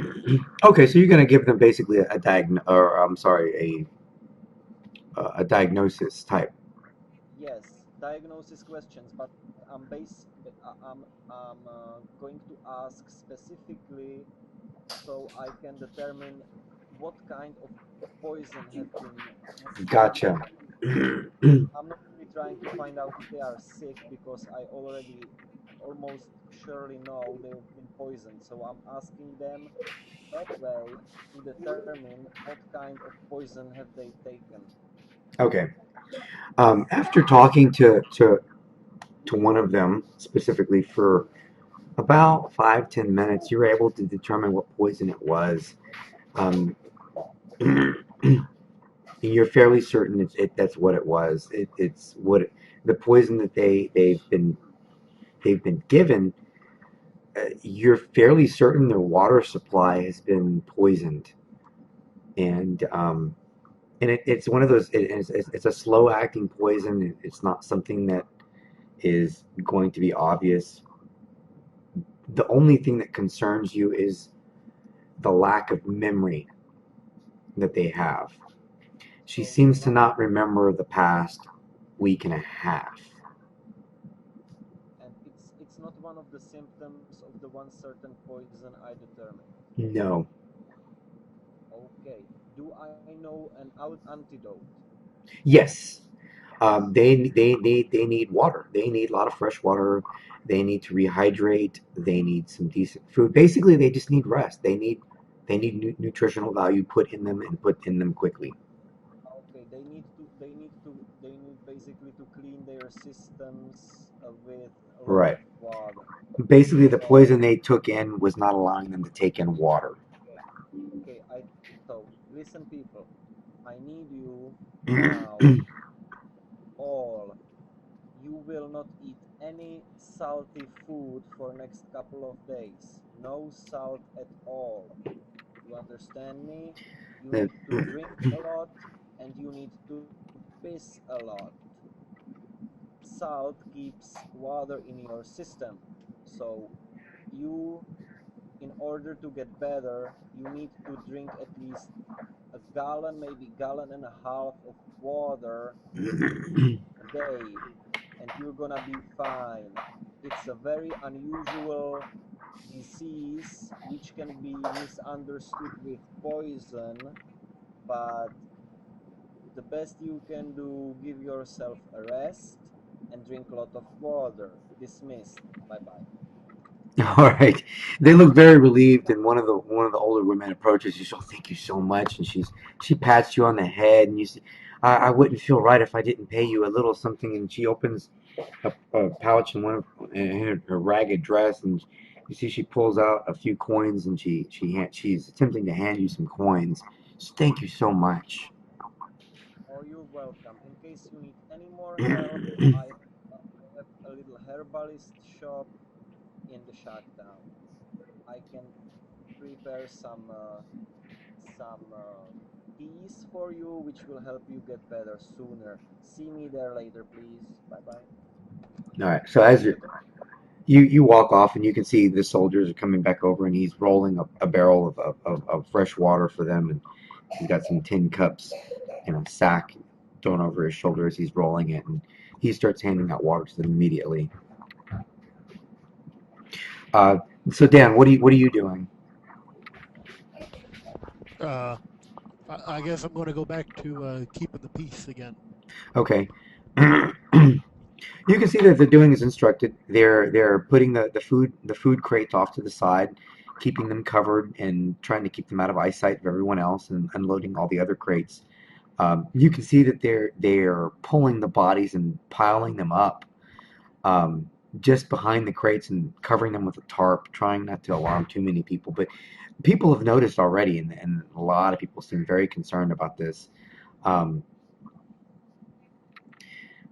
some of the soldiers are now continuing to. They're now going in the cargo hold. Basically, they have to swim in there, and pushing the barrels, swimming out with the barrels, getting them closer to where they can be pulled out.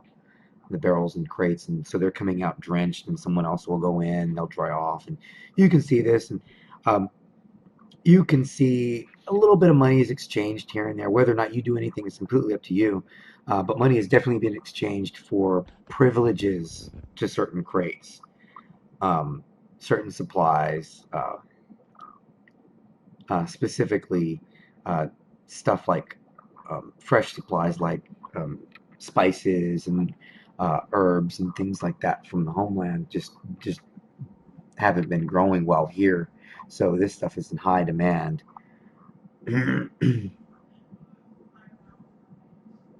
Yeah, yeah, I'll probably let that be. Make a perception check for me though. Okay.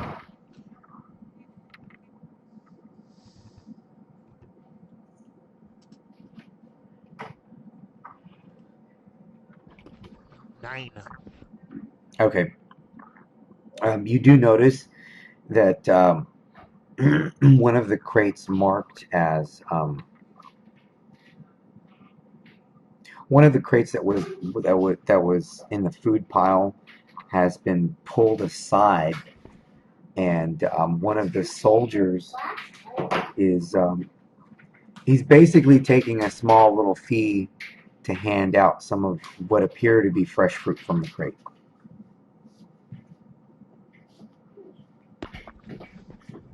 Yeah, remember these crates. These. So, sorry, what? Oh no, I was gonna say you gotta remember these crates are piled up really high on the docks. Like 5-6 feet tall, and there's crates and barrels everywhere. And so he's kind of tucked away in the corner of some of these crates and barrels. And he's sitting on one of them, and he's just he'll take a coin and toss someone an apple or whatever, or a pear, and they'll kind of go off quietly off to the side or whatever. And you see every now and then he'll poke his head out from the corner. Well, I basically walk up to him and ask him what he's doing.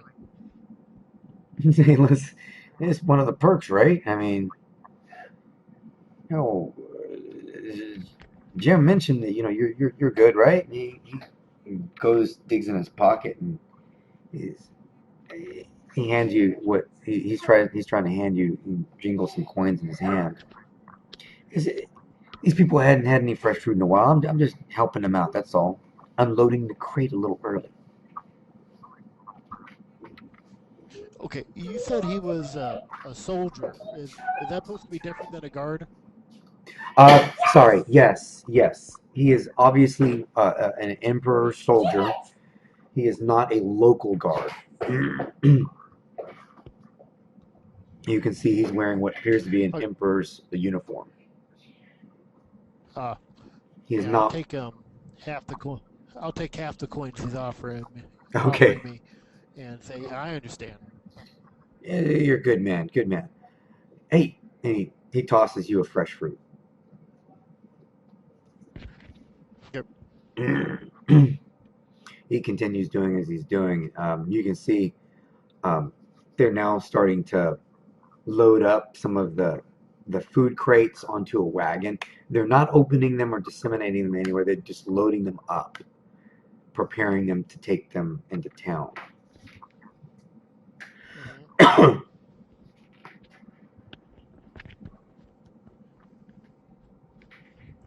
Um, okay. Uh, well, I guess I'm going to try to get the crowd to disperse so they'll have an easier time moving the boxes into town. Okay. Yeah, once people realize there's food in the crates, you can see some of the people are, they're shouting and screaming, "Hey, we deserve the food. We need the food. We need to know where you're going with this immediately." And you see people are following the wagon. You wrangle the soldiers in to help, and um, the wagon starts making its way towards town, and it's followed by a good progression of people as they're following the wagons to. A lot of these food crates are marked for four corners. Okay. Meanwhile, Jeff, um, you and your orc friend make it to the infirmary. Um, you guys managed to catch one of the wagons as they were heading into town, and you guys get there fairly quickly. And you can see on the ride, he manages to start clean his arms off, and you can see he starts to shake just a little bit, but otherwise he seems okay. You do notice he's got what looks to be boils on his arms. They're little. They're like red puckered sores, like big red sores, all along his arms and on his chest as well. Okay. Can I make a first aid roll to identify them, perhaps? Sure.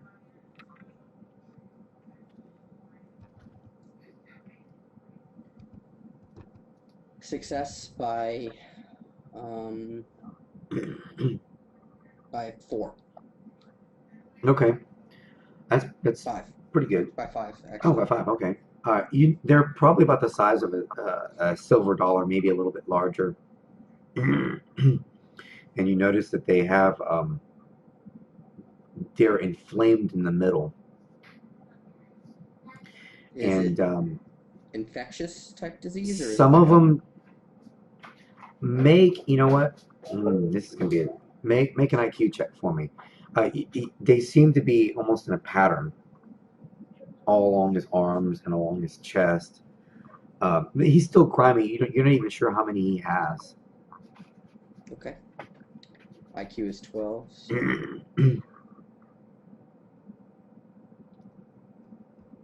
I failed by 4. Okay, like I said, you notice that there seems to be some sort of loose pattern, but you're really not quite sure. Um,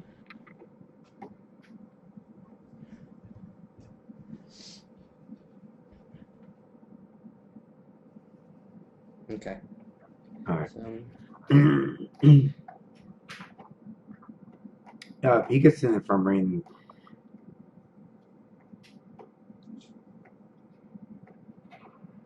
okay, well, I think Jeff actually has first aid. So anyway, yeah, I have first aid, and I have, what do I have? I have first aid, I have herb lore, I have pharmacy. Okay. Um, I was just making sure because there's no diagnosing from first aid. First aid is just first aid, attending the food. so what would I need to do diagnosis then? Well, you need. Let me see. Uh, Esoteric medicine, IQ -4, or physician. Okay. So maybe esoteric medicine can be used equivalent as first aid? I was just Yes, it reading that. can. Okay. That might be a more appropriate skill. Anyways. Okay, so... Alright, but he's obviously not well. right? Right, yeah. So he gets to the infirmary and they start to clean him up and they're hitting him with some buckets of water and washing him off and they start scrubbing at his scalp and he's the first things they notice is he's running a fever and the infection's pretty bad. And as he's cleaned off, they start when you notice they clean him off enough, you see he's got these marks on his arms, on his left arm, his chest. I'm sorry, his right arm, his chest, and around one of his legs. And like I said, they're red with and inflamed right in the middle, and they're about the size of like a like a $50 or a dollar coin. And so they rush him off, and he thanks you profusely, and he's like, "Oh, thank you so much." Because can we get these shackles off? Do you think maybe sometime? I mean, you come and visit me, right? Uh, in Goblin, because he can't speak common, right? So Right. Goblin, I'll have to leave that to authorities of this town, but I'll do my best. And I'll come and check up on you. And then in common, I speak to the physicians and say, if you need my assistance as a healer, please let me know. I'm assuming I've been in town a while, so they probably know. Yeah. Well, as he's being escorted off to one of the rooms, he turns around real quickly. He's oh, and my room. Make sure they save my room at the Four Corners. Cree. I'll be there as quickly as I can, but don't let them give my room away. He said Cree. Cree. I asked him, what does Cree mean? He kind of looks at you. He says, I'll talk to you next time and tell you a lot about my tribe. What just happened? Why is everyone not moving? Okay. All right. And I nod to him and I, make sure he's well taken care of and then I head back out. All right. All right. So he's dropped off. The ship unloading goes pretty quickly after that. Down. Most of the supplies have already been dispersed, and people are starting to pack up their tents and move back into town. Um, Wagons have arrived for the sick people, and they're being loaded up, and they're being escorted to the infirmary as well. So, what are you guys doing now? I'm gonna go to the captain of the guard. Okay. He seems pretty tired, and you can see he's having a smoke on one of the empty crates. And he's just kind of lounging, and he motions you over. It's quite a mess we have.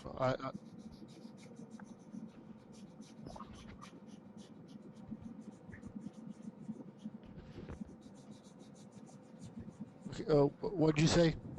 He says that's quite a mess we have over there, and he motions with with a tobacco pouch and some rolls, and asks. He's basically asking if you want to smoke. Yeah, take one, and then have kind of wait for a light. Start talking about my payment for the help. Yes, well, we won't be able to pay you right away. I mean, I know we promised payment. We're going to pay you. We kind of got to wait until we can get into the captain's quarters on the first ship there, and funds are running a little low here lately. The Emperor is not really quite sure what's going on, but the belt has definitely buckled down a bit. Okay. Anyways, I thank them for the smoke, and then I basically take my first two fingers, tap it to my temple, point at them, and walk away. He waves by to you as you walk away, and continues his smoke as he gets up, and you can see he's pointing, and he's already trying to help load up the bodies onto the wagon. They've backed up a wagon onto the dock, and they're throwing bodies onto it now. I'm gonna go and hunt down Grork. Uh, is Yannick nearby? You look around for him, and you're not sure where he ran off to, but he was here just a few minutes ago. But when you went to approach the captain, he seemed to wander off somewhere. How long does it take me to He get would back hide to the pretty dock? easy. What's that? He'd hide pretty easy. Oh yeah. You see Grok. Grok's not hard to spot. You can see him coming down the road, um, from the main road, from the center road. There we go. Yeah, I'm heading back to the dock. I kind of want to see what's going on, but also, this guy was injured by something. We should probably find out what. So that's kind of my intent. I'm gonna probably go to the dock and talk to the crew here. If I can't find Yannick because he disappeared, I'll kind of gesture to Wilco as I approach. Okay. Wilco, any news? Payment's going to be a little bit delayed. Payment? Yeah, for our services. What time of day is it? It's early morning. Well, now it's approaching noon. No, well, let's go get lunch. I feel like Greek. I would love to eat, but I do not think our investigation has been completed. We have an injured orc by something, and how did all these people die? And what of this prisoner? Are we to assume that the orc is the prisoner? What if there is something else going on? See, I was within earshot near Canic, and he said that everyone was poisoned by some sort of nastiness in the water, probably bacteria. Disease. No. I actually lied to them. I told them that it was a very uncommon sickness which made them sick, which came with the water.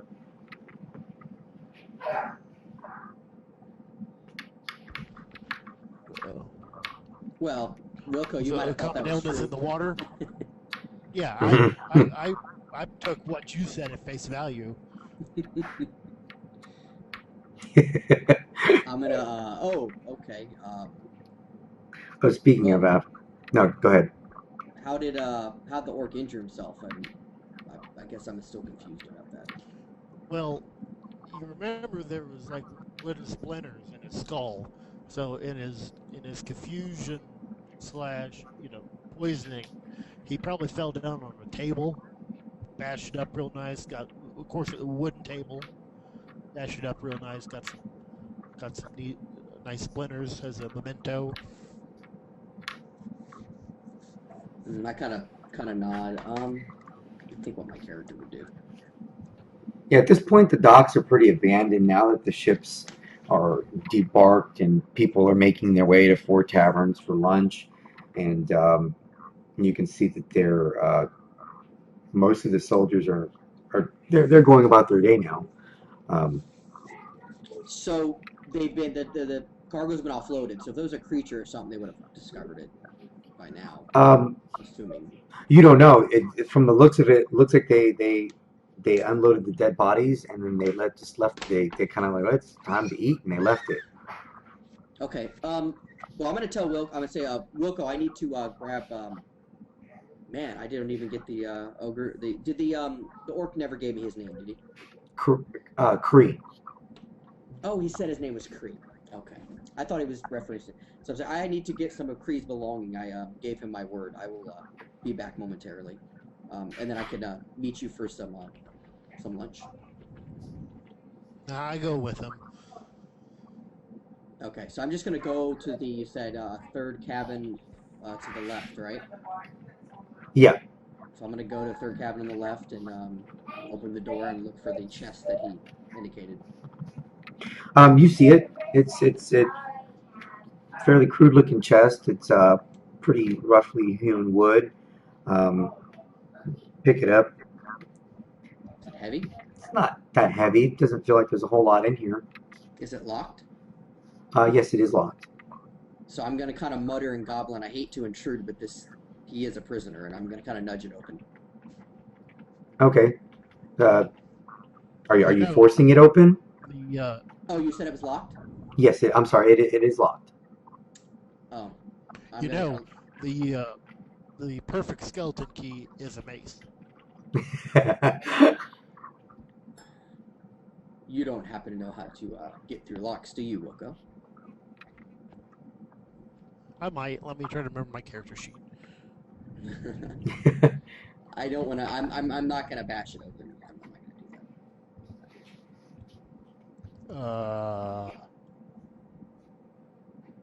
that. No, not really. Nothing besides bruteness. I'm gonna kind of shake it. Does it sound like there's anything in it? You shake it, and you do notice that there's it sounds like there's some heavier things in there, banging around a little bit, but it sounds like it's the sound of it. It's softened. There's clothing in there. You definitely know there's some fabric of some sort in there. All right. Well, But the it's got guy's some miscellaneous stuff. the guy's in prison. I'm gonna ask Wilco. Do you think it's appropriate to give his belongings to the captain of the guard? I'm sorry. Say that again. I'm gonna ask Wilco. Is it appropriate to give this to the captain of the guard? Like it's me. I'm gonna look around the room. Is this room kind of more of like a cell type room? You know, maybe not truly a cell, but maybe a room that may have been jerry-rigged into a cell. Gotcha.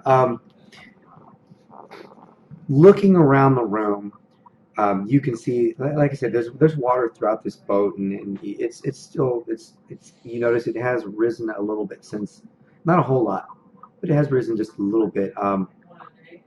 You can see that the bunks haven't been kept. The bottom bunks are waterlogged, but you do notice one of the bottom bunks appears to have a heavy rope tied to the posts. One of them is missing. Mm.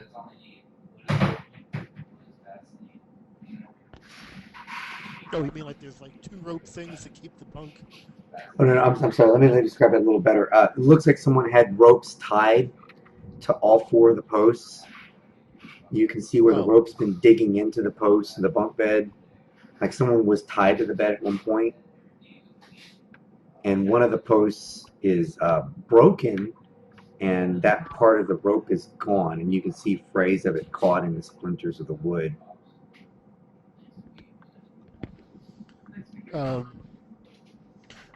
Make a perception. Let me do a perception check. Was he the only orc, even the alive or dead, from the boat? There was mostly humans, but there was a few dwarfs. But he was the only orc. Okay. Well, I'm pretty sure that is his chest then, from the rope evidence. Yeah, let's take it to the captain. Any other personal belongings in the room? Did you make a perception check, Dan? Oh, no, I did. Let me do it. I'll do it right now. 11. One above my perception. One above your perception. Okay. Like I said, you notice that the post of the bed is broke. It's splintered pretty heavy. The beds are waterlogged, and from the looks of it, the rope has been on there for a while. But like I said, it looks like someone was tied up to the bunk. Other than that, the room is just in disarray, and it's pretty gross now that you're actually glancing. Now that you're actually having the opportunity to really look around the room. But beyond that, you don't notice anything else. I'm gonna. Okay. I'm just gonna take the chest and I guess bring it over out of the dock and look for the captain of the guard. Okay. Captain of the guard, you can see he's actually about to get on one of the wagons with the dead bodies. And you can see that Yannick is actually talking to one of the guards off in the distance next to the wagon um, as you approach. So you wave to the captain. And he gets off the wagon. He starts walking towards you, smiling. Hey, did you guys find anything? I mean, is everything okay? I really appreciate all that you've done. I'm gonna Uh, say, go ahead. oh, we got the chest from the orc that was the orc prisoner.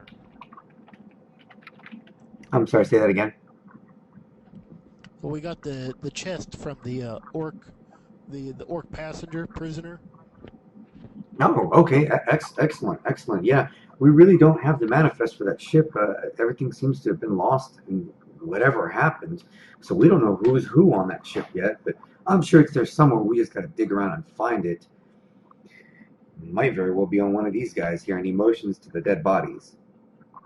Oh, What should I do with his belongings? I gave him my word I would keep it. I would make sure he got it. Well, I guess for now, if you're okay with it, just hold on to it, and I guess if he doesn't claim it, you can keep it. Okay. Um, I kind of nod to Yannick if I see him off in the distance. All right. I think Yannick wanted to ask the guard something, by the way, in text. Alex. Okay, yeah, I saw that.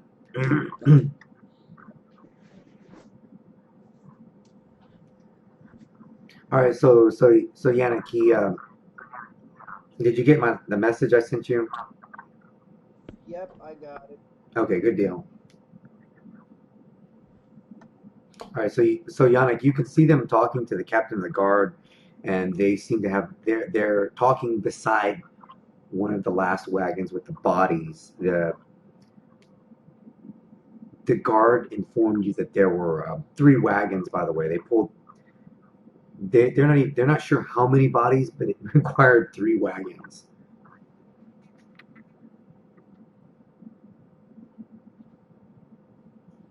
Oh. And this is the last wagon. They're going to take them all to the local cemetery, which is right over here.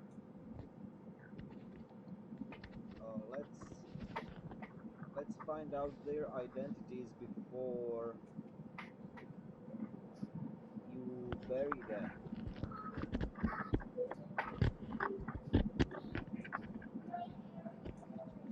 You guys hear? um, the captain of who's on the wagon, he goes, "Oh yeah. Yes. We intend to hopefully identify as many as possible, but you see, he goes back to the wagon. He kind of pulls the tarp back, and you see what we're dealing with. You see the bodies are pretty badly swollen. Some of them you can't even make their race. You can't tell if they're human, elf, or dwarf. They're so badly swollen. Okay. Then you need to do the dirty job. Go through their bodies, find documents, find signature rings. You know, that's your duty. You're right. And you see him tugging on his mustache a little bit, and you know, if you guys could help, we'd be willing to pay you a little more. I mean, you can see this isn't going to be a clean or easy job, and it's bad enough with the last few squads, not coming back. We're a little short-handed right now. Okay, so why don't you keep the quarantine on the food supply as I asked you nicely, and me as the almost a doctor around here, I will try to get through the bodies and find out as much as I can. But you know what would really help me? If you could find from the captain's log, because that's where it should be. Find out who was about to arrive to this port on those two boats. Oh yeah, yeah. We have a copy back at the office of the four ships. We just don't know which ship this was, and we'll try to cross reference as much as we can and figure out who's who. But honestly, I don't see much hope in identifying very many of these bodies. There might be families that would like to know that their loved relatives are not among us anymore. So I will go through the bodies and then I'll come and pick up the copy if you don't mind. I'm trying to help as much as I can.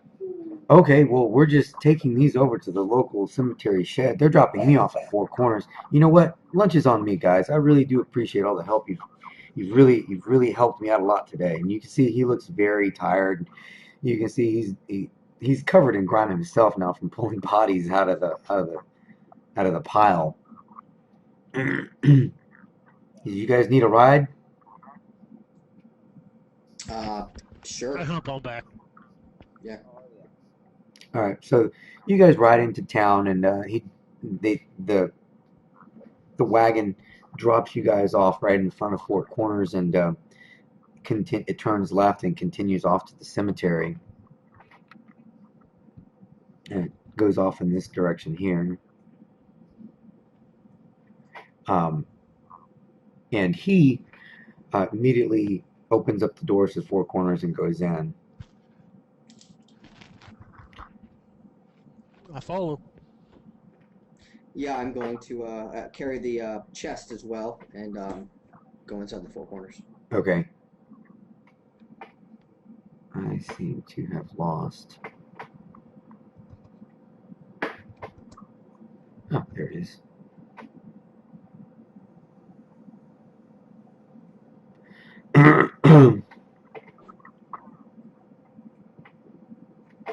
Let me reveal this real fast.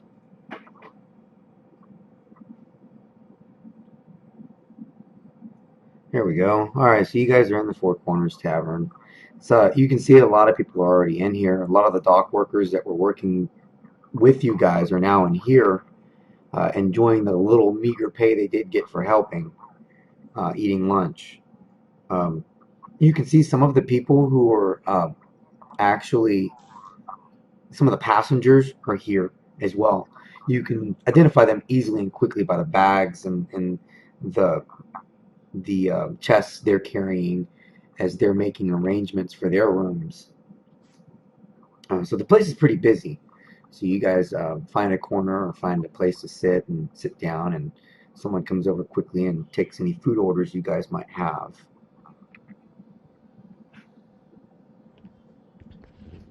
Um, I tell them what I want.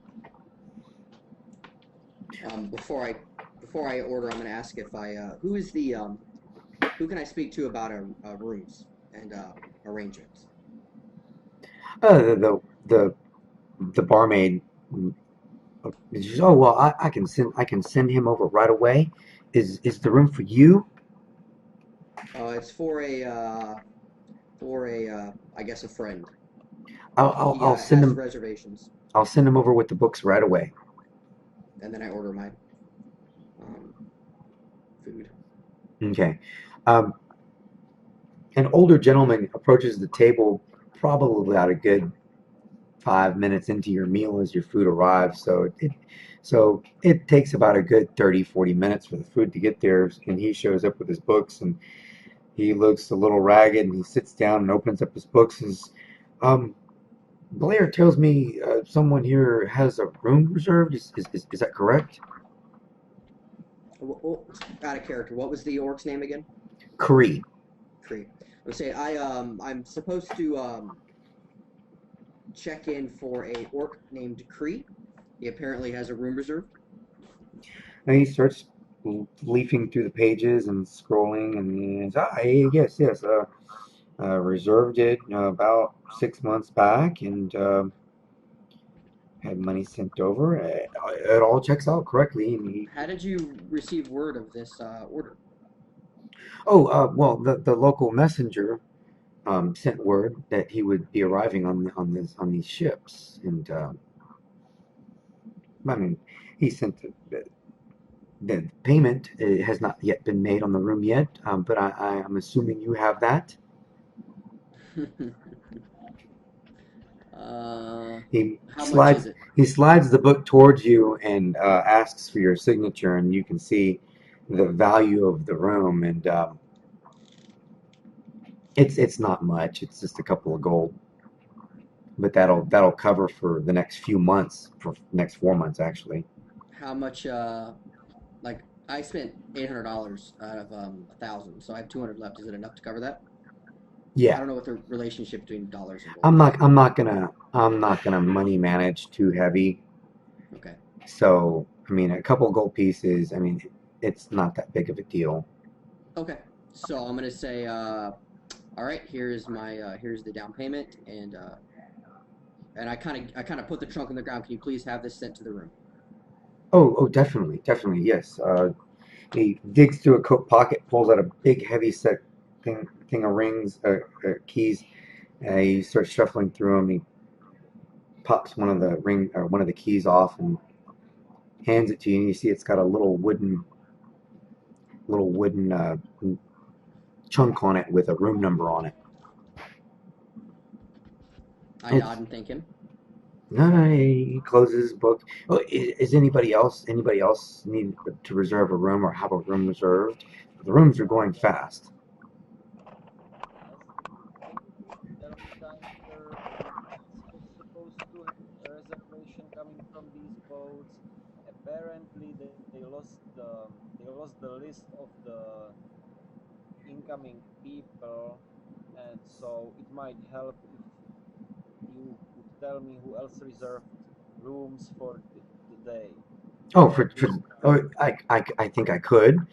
Um, Give me just a moment. And he starts leafing through, and you see pulls out a he rips out a page from the back of the book, and he immediately starts jotting names and copying names down. And I think that will cover it. He hands it to you, and you see there's 8 names on the list, and all of these people were reserved ahead of time through the messenger, of course, and as usual, payment has not been made. So if they don't check in before sunset tonight, the rooms will be available again. Oh, thank you. I go through the list and I have. Okay, interesting. So, and none of these people have arrived yet. No, no. A few of them have. The people that have arrived already, but they were not reserved ahead of time as these are. Okay, but none of these 8 names have arrived yet. No, no, no, no, not yet. Oh, that's interesting. But they would probably be here since they came on the boat in the morning, right? Well, I would assume so. Yes. So the other people that came on the boat already arrived. Just these eight no. That's very interesting. Thank you very much. Can I have some fresh donuts? Yes, of course. I'll send them over right away. He Milk gets up from. chocolate and strawberries, please. Oh, I'm afraid we're all out. We're waiting for the crates to be unloaded. There's some holdup with the crates or something or another. Uh, Talking about some sort of poisons or something in the food, and I don't know. They'll get it all sorted out soon enough. I'll send them over right away. There was no poison, sir. They just got seasick. Don't worry about it. I don't know. I heard they unloaded five five wagons of dead bodies, all of them poisoned. At least that's what I heard. Yes, you heard wrong. I'm the guy who diagnosed the people. They got seasick, and some of them just weren't lucky enough to survive the journey. That's what happens when you're traveling on the ocean. That's why Oh, we halflings never travel on the ocean. yes, yes, yes. Oh, okay. I kind of smile sheepishly over at Yannick. he kind of looks around nervously, the shopkeeper, and he's no reason to get defensive. Okay, not poison, Um, not poison. you Hey, know what? Think what you want. Just don't spread any panic. Don't spread this rumor. The last thing this city needs is a false rumor about someone getting poisoned. And he nods his head. Oh, okay, yes, yes. And he wanders off and looks back a couple of times before he goes over to another table, and you see him immediately start jotting in his book again. Um, hey, Alex, can I ask you out of character question? yeah, go for it.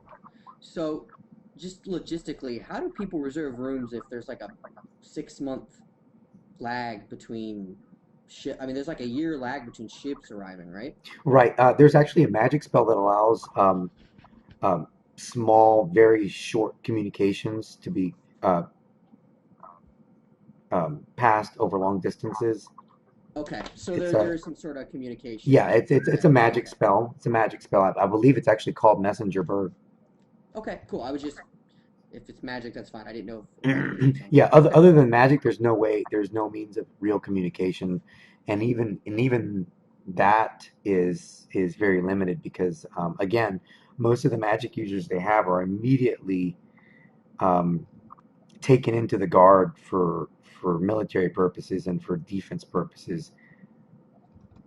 Anybody with a magical capacity, no matter what their spells that they have, they're immediately paid and paid well to be retrained as defensive or offensive mages of some sort.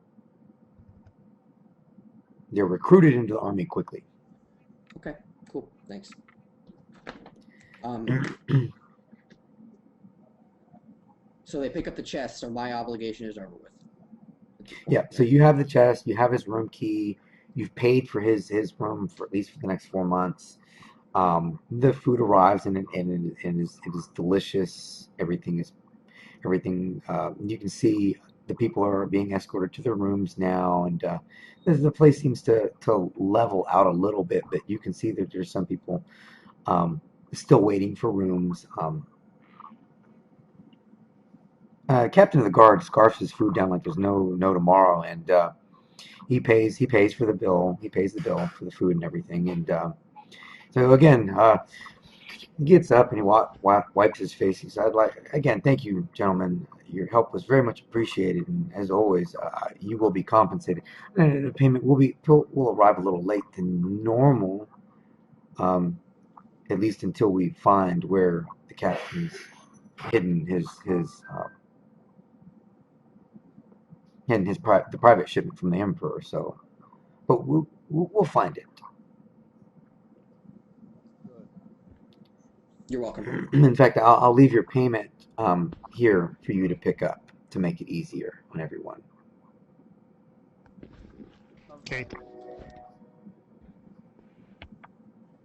Now, What the hell is happening with my donuts? I need to go talk. I'm going. they did seem to have forgotten about your donuts. Yes, I'm going to talk to him, and actually, I'm gonna talk to him about the stuff I sent you in the message. Okay. Then I talk to him about the donuts. Oh, okay. Now, his room, you can. We'll role play this out. As you approach him, he's like, "Oh, I am so sorry. I completely forgot about the donuts. I will send for them right now." You see, one of the little bus boys is walking by. He grabs him by the scruff of his hair and says, "Hey, you come here." He digs in his pocket. He hands him some coins. "Go get this gentleman a dozen fresh donuts from Beasley's Best. Go now." And the little boy goes running off, drops the little basket of stuff he was carrying, and he's out the door and gone. He goes, "Now, Okay. they'll be on me. No need to pay. Is there anything else I can help you with?" Yes, actually there is. I will put down on the table the list, and Hmm. next to the name I will put a gold piece. He And looks I'll down and say says, "Oh, well, about this name. before you even get anything out beyond that, the gold coin quickly disappears, and he's yes, Duke Dreyfus, yes. What about him? Can I see his room, pretty please? Oh, I, I guess there would be no harm in that. Sure, follow me, follow me. In fact, Okay. um, if you would like, I do take reservations on missed reservations. If you gentlemen, any one of you would like, come along, come take a look at the room. You will fall in love with the room. And like I said, should he decide to not take the room will be available, and you're more than welcome to have first dibs on the room. Is this gentleman a recurring customer? No, no, no. He should have arrived on the ship. So he haven't been here before. No, no, no. Okay. And how long time ahead have you gotten this reservation for the room? He reserved it. I guess about 3 months back. It was a fairly fastly made reservation. The room has been empty for about 6 months now. Okay, interesting. So he takes you into the hallway. Um, and you guys go up the stairs, and you guys go up to the third floor. Um, and let me reveal. So if you guys go to, I don't know if you guys can see this. Oh, I got the wrong thing. Well, where the hell do I find the third floor? Um, Bottom right. Bottom right. I got it. He just revealed the stairway. there's the stairway. Um, Later on, Alex, if you could maybe label them, that'd be cool. yeah, I need to. And here's the hallway he leads you into. And this is the front door, the double doors to the room.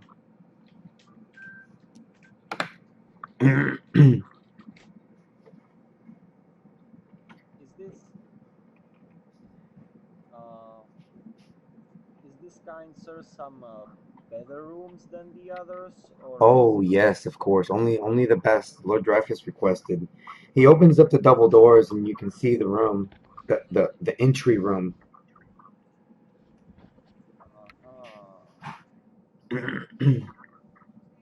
He has yet to send payment, so if payment is not received, again, I might allow him a day or two to send payment. But if payment is not received soon, I will of course have to let the room go. Have he sent some stuff? No, he couldn't because there was no boat. Okay. So you said he always asks for the best rooms, but he have never been here. I don't understand. Oh no, no, no! Only that by reputation, Lord Duke Dreyfus only stays in the best, and that he requested the best, and of course that means four taverns. The Okay. So thank you very much. Would you like to see the rest of the room? I mean, he may not check in. I mean, from my understanding, there were a lot of casualties on the ship, so this room Oh, very well may be available. And let me show you the dining room, and he leads you over to the dining room. And he goes, there's balconies that lead over that you can see out into the town, and opens up the double doors past the dining room, and there's a balcony. yeah, it's beautiful. So can you please let me know in case he checks in? Yes, okay, yes, I can do that. I have never met this gentleman, but I have some proposal for him, let's call it, which I would really like to make, and I was just making sure he's really not here. I hand him another gold piece, and I go get my donuts finally. Okay, as you guys are walking out of the room or walking towards the front exit of the room, um, You can see an elderly gentleman looks yeah, exactly, an elderly gentleman standing out the door. The double doors are still open, and he's standing outside the front door, and he seems to be dragging a heavy chest behind him. Is, like I said, older man, heavily bearded, wearing a hat. He said, is everything okay? I was told that this was our room. Oh yeah, there's been just a misunderstanding, sir. Dreyfus? Oh, no, no, no, Dreyfus? no, no. I'm his servant. I'm here early to set up the room for him in preparation for his arrival. He's still at the infirmary. Ah, okay, that's interesting. What happened to him, may I ask? Because I'm kind of a doctor. Oh, from my understanding, from what I've heard through many a rumor, is that we were poisoned on board the ship. Unfortunately, I have no recollection of any of that. I'm quite offended that that even happened. I assure you, I am good at my job, and he has never been poisoned before, so this is quite a shock to me. But he's getting better, right? Oh, yes, yes, he's already complaining about the room at the infirmary, so I know he'll be well on his feet before too long. Yeah. As I said, I'm very happy he's doing great, and I will make sure that he gets better. As I said, I'm kind of a doctor, Okay, so you can see he's I'll, kind of dragging that heavy chest because he does carry so much, though, and you see he's kind of looking around pitifully. You can see he's like begging for help with his eyes as he's dragging this stupid chest behind him. okay. I look at the guy who was showing me the room, and I tell him, "What you looking at? Help this poor man. Your Oh, oh, oh, servant, your best customer. Go oh, ahead." oh my goodness! And you see he blushes red. He goes, "Yours, thank you. You're so correct." He runs over and you see he practically trips on the rug as he goes over and grabs the chest and nearly shoulders the old man out of the way. Picks it up, tries to pick it up, but it's quite heavy, and you can see he starts dragging it across the floor. I'm gonna kind of sigh and reach over and help lift it up. Oh, okay. I Again, it is thought pretty I heavy. went there myself with him. You see, yeah, I thought I went there by myself with.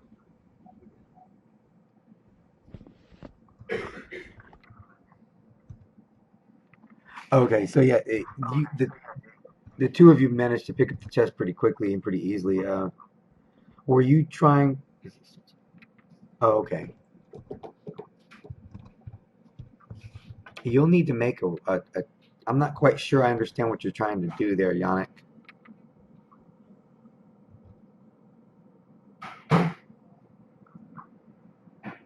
Well, first of all, um, having fun. Second of all, I thought I went there by myself. That's why I left the table Oh, I thought we underground. were all together. Sorry. No, I thought you are. Yeah, me too. I'm sorry, I was under the misunderstanding as well. Yeah, no problem. We can just retcon it quickly and say that Yeah, they I stayed was. below, Yeah, I was not there. I'm eating my food. unless they insist. It's no big deal. Good deal. So yeah, um, are you paying for the room? No, of course not. This Okay, just happened. I was just wondering. I didn't want to know if you were going to reserve for him or not. Um, so the chest gets moved into the room, and you can see he starts unloading it. Um, the servant says, "Well, if there's unless there's anything else I can help you with, I think I can manage the rest on my own." And you see, he's looking at you, Yannick, and you can see his eyes move towards the door.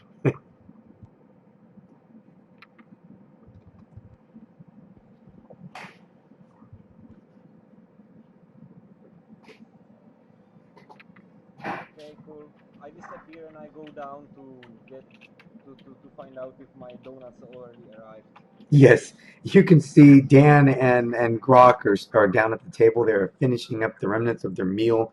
There is a plate of warm donuts in the center of the table, piled high. identities, donuts,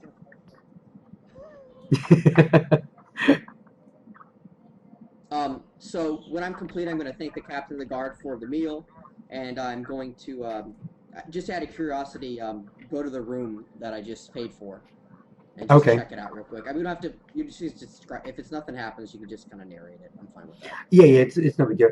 The room is actually on the third floor. It's right off the stairway, Okay. and when you go and drop the chest off, it's right here. It's a single, it's a pretty simple room. Yeah, it's a pretty simple room. Nothing too fancy about it. It's already prepared and ready with fresh sheets. Okay. So you drop the chest off, and I'm gonna drop it, lock the door. Okay. If I can catch the eye of the innkeeper, I do have a quick question. If I see him in the hallway during this process. you see numerous people in the hallway. Most of them look like maids and servants and stuff as they're preparing rooms and Okay. carrying baskets of linens and stuff. Specifically, I want to see if I can locate the innkeeper real quick. Okay, To alert. I'll make a quick random roll on that and see. Here it goes. Unfortunately, you do not manage to run into the innkeeper. You're not quite sure where he ran off to. Okay, that's fine. I'm not that curious. All right, so I'm going to go back downstairs, pocket the key, and I'm going to nod to the group and say, I'm going to go check on our work friend, unless anybody has anything else they need from me. They are I'm not. gonna go check on the orc as well. I'm beginning to believe he's not the criminal. Yeah, my thought is a criminal doesn't reserve a room in advance, Yeah, ditto. nor does he have a trunk. So, I'm curious. He might have a trunk, but the room, that's definitely Yeah. not, weird. So, plus he owes me money. I mean, I'm generous to a degree. All right, so you guys are making your way to the infirmary. Are you going as well, Yannick? I'm just I just need to pick up some herbs back home. Uh-huh. Then I'll come infirmary to help out with those sick people. Okay. All right, so you guys make your way to the infirmary, and then Yannick goes, makes a quick stop at his place, picks up a few things, and you get to the infirmary without any trouble at all. You can see that once you get there, one of the guards asks if they can help you with anything. I'm going to nod towards Wilco. He is the quasi-authority here. I'm sorry. What did you say? I mean, about the guard. When you guys go into the infirmary, one of the guards approaches you, and you see he's dressed fully in uniform, and he's like, "Can I help you, gentlemen, with anything?" He goes, "Oh, Wilco, it's good to see you again. Have you thought about that offer again?" Oh, it's always on the back burner. Retirement can only get you so far. You can only mow the grass so many times, and then you get bored. Well, you would definitely not be bored here, especially today. Yeah. We're kind of trying to take a looky-loo at this orc guy that was taken off the boat. Oh, yeah. If you'll just follow me, I guess. So, is this official business? Are you now signed up now? I mean, No. This orc here. I nudge at. Damn it! What's your name? Grok. Grok. I nudge at Grok. This orc here. He says he's cousin, like related. We're just making sure. See if it's true. well, yeah, I guess it wouldn't hurt. He He seems to be a nice enough guy now that he's all cleaned up now. Still don't know what the hell happened to him though. Come on up. He motions to a door and he opens up the door and leads to a hallway and he pulls out a ring of keys and so how bad was it? I heard that there were bodies just flung everywhere and they were just I heard that the bodies exploded from poison or something. Now I didn't see them explode, but I kind of gave a little quasi look, and it had to have been at least 75 people, Oh and I man, think they were all female. horrible. We could use more females in town, I can say that much. Now, here we are. He takes the key and he unlocks the door and opens it up. Hey, hello, dumbass. And he doesn't understand a lick of English or common. He goes, these guys are here to Or see you? all. Oh, okay.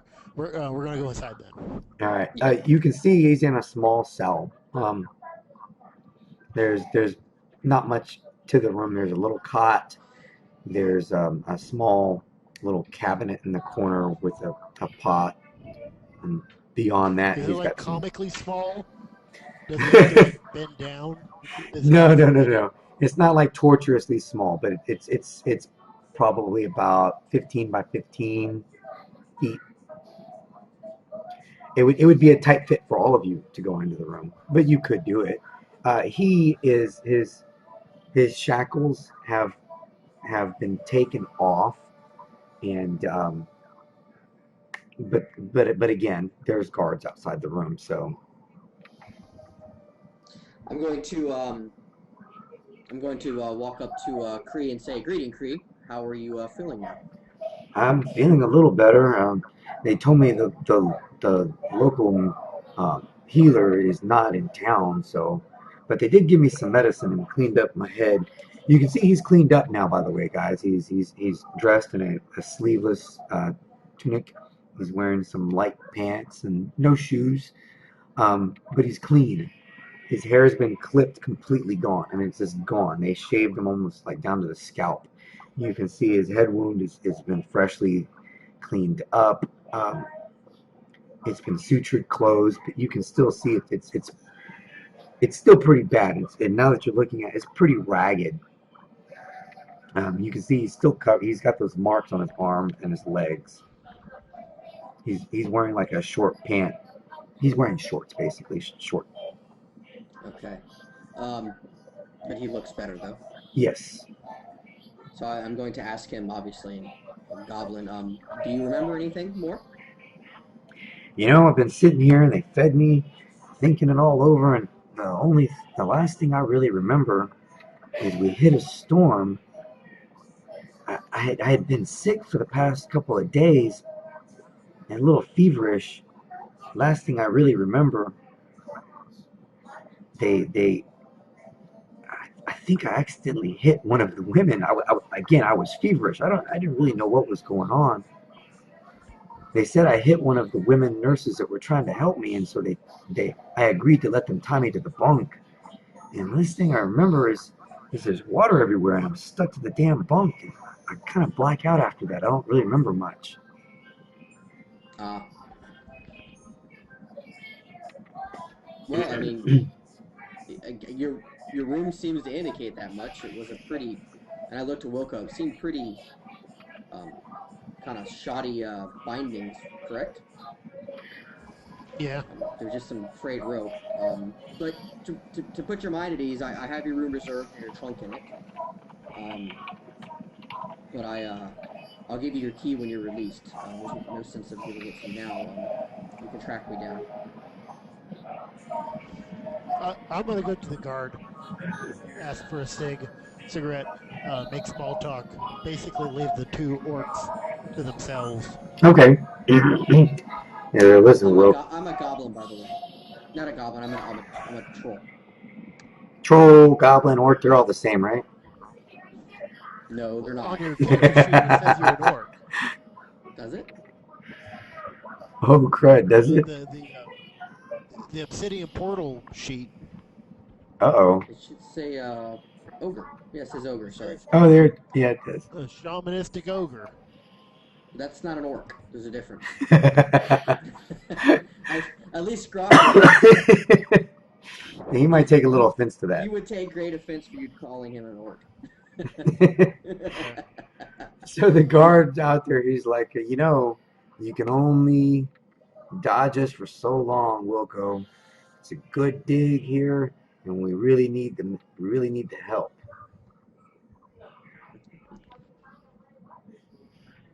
Besides, all these rich folk come in, man.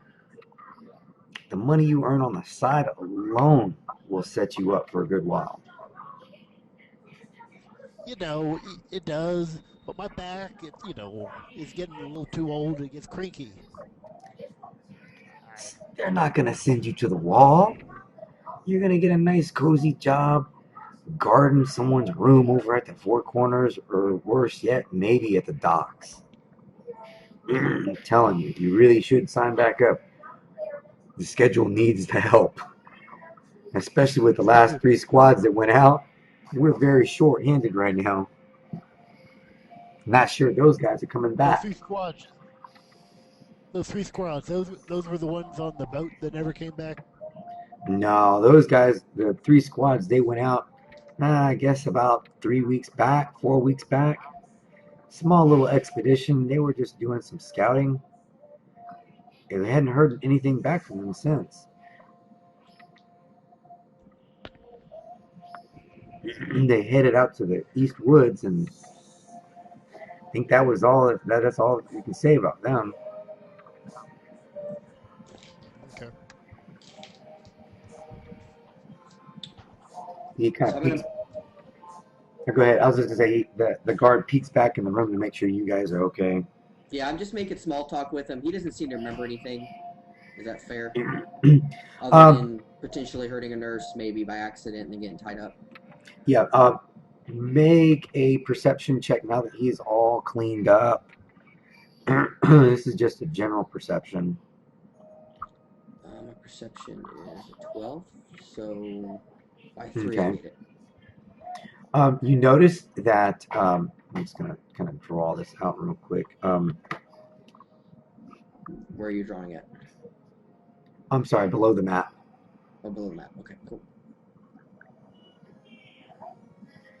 There we go. All right. You can see the little. Oh, that's not gonna work. The little wounds. They're definitely in line with each other. I don't see that.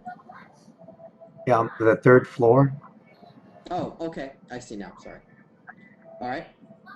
and So they're like they're lined up. Yeah, but they sort of wrap around his arm and down his leg, down his calf,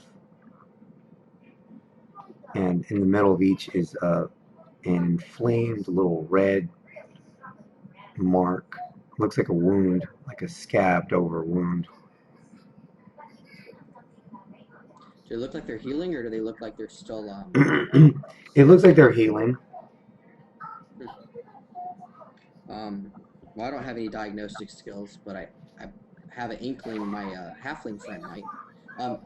Yannick, did you verbally mention you were going to meet us at the physician's area, or did you kind of arrive unannounced? I just arrived and I started attending to the patients as I go down to the chat, giving them some nice smelling herb tea, advising them to drink a lot, asking them how to feel, and I was very friendly. But did you let us know you were going to meet us here, or did you not? I can't Yes, remember. that's what I said, that I just need to pick up some herbs. Oh, okay. Okay.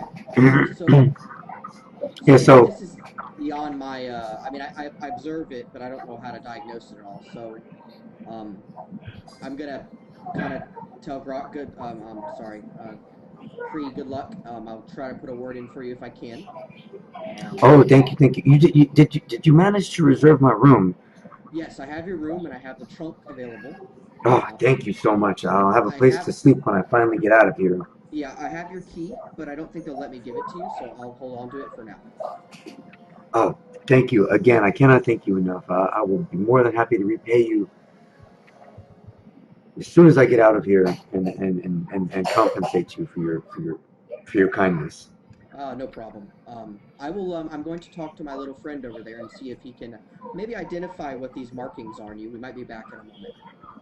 The guard looks, oh, that's pretty easy. Those that looks like whatchamacallit, the little like octopus.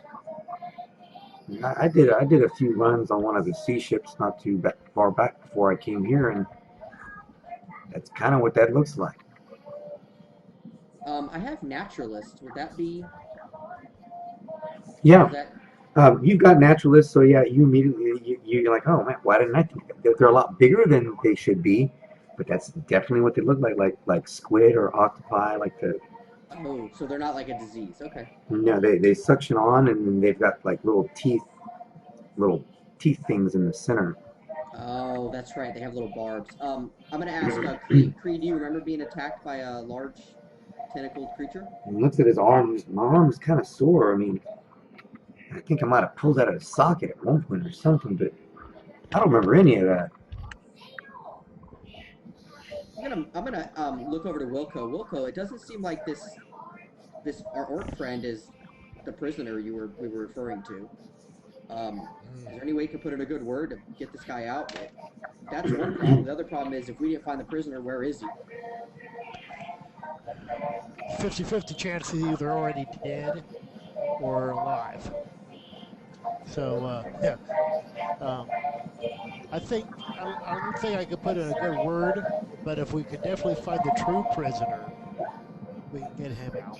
Well, to be fair, that's what we were paid to do. It's looking like this. Cree, I'm speaking in common, by the way, Alex. Okay.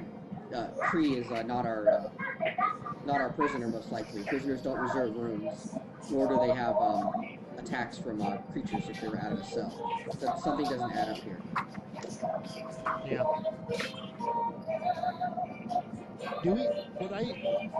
Was I told what type of prisoner he was?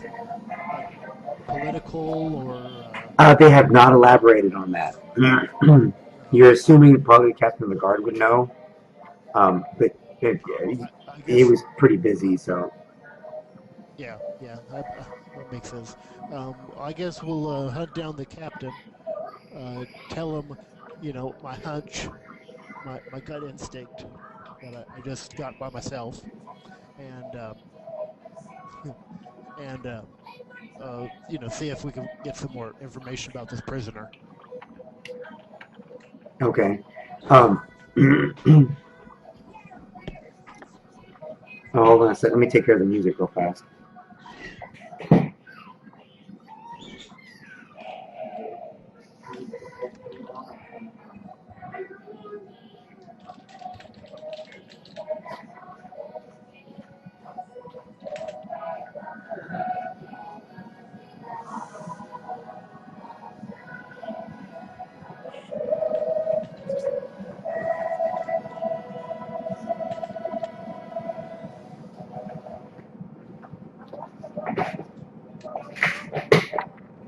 Sorry about that. Yannick, I'm gonna say looks like this gentleman might not be our prisoner, actually. You could be still missing in action. What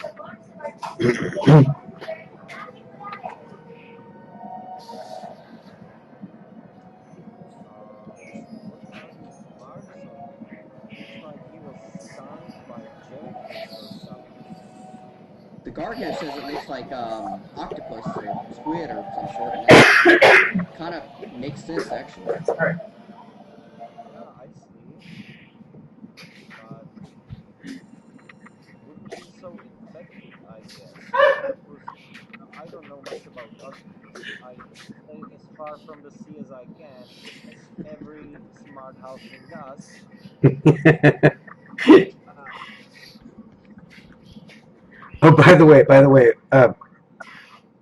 we're gonna Meanwhile, before that happened, um, Duke Dreyfus, you did manage to find him. He was in the infirmary. He insisted on his own room. He got his own room, and he is refusing to eat or drink anything there or sit on the bed. He's been standing in the room the entire time. He refuses to sit on the dirty sheets, and is insisting on waiting for his servant to return because he has a room prepared to his But his likings, do and will they? not stay here a moment longer than necessary. Okay. Do they let me into his room to talk to him? Oh yeah. He's literally just standing in the middle of the room, and Okay. he's waiting for his servant. Okay. I walk into the room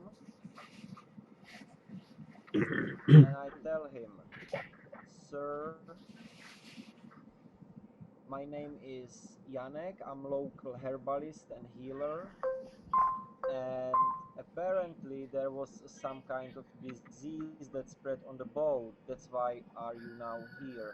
It would help everyone if you just calm down, take your medicine, and in a couple of moments you're gonna be fine and escorted to your room to rehabilitate over there. Why don't you let me to take care of it for you?" He looks around as, I'm sorry, is there someone speaking to me directly in this fashion? Do you know who I am? I'm appalled. Where is the captain of the guard? I would like to speak with the captain of the guard immediately. That's of course possible. I'm terribly sorry, Your Highness, for being rude. I'm just very tired healer with a facility full of patients. Once again, my apology. Thank you. He pats you on the head. Your apology is accepted. Um, has anyone seen my servant? I sent him away to prepare my room, and he has yet to arrive. You know what? I just want to go. I just want to go. Can someone please escort me to the Four Taverns? Yes, I will take care of it personally to make sure you are in the best health. Please follow me, Your Highness. Why, thank you very much. It's about time I finally get treated with the respect that I deserve. Now, lead away. Okay, follow me, please. By the way, I have seen someone with a very large um, crate going into the inn. I believe that was your servant who's already preparing your room. Excellent, excellent. Yes, yes. Oh, let's no more dawdling. Let's move along. Okay, then just please walk. Let's walk slowly because there is still some suspicion that you might have been uh, um, affected by the illness that spread on the boat. So let's go very slow. Follow me. Yes, I was a bit dizzy a little bit, but I seem to be okay now. As he walks So by, Wilco the guard is like, "Good fucking riddance," and you see he pitches a cigarette in the Duke's direction, but is very careful not to actually hit him with it. uh-huh. Okay, I'm sorry guys, I got to leave you because I need to escort this lovely gentleman to his room now. I will come back later. I nod towards Yannick. You see the guard now seems to take notice to Grok really for the first time. He goes, "Hey, you looking for a job?" I'm telling you, Wilco, a guy like that pays really, really well. Maybe an ass, but he's gonna pay. Uh, I'll think more about it. Did he give me a cigarette?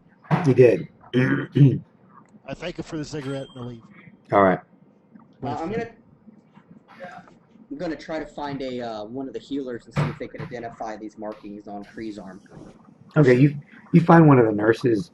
She's leaving one of the rooms, and you approach her, and she's, yes, we've seen those types of marks before, but never that large. Um, There was like last year, one of the first ships had some of those types of markings on the bow, but we didn't think anything of it.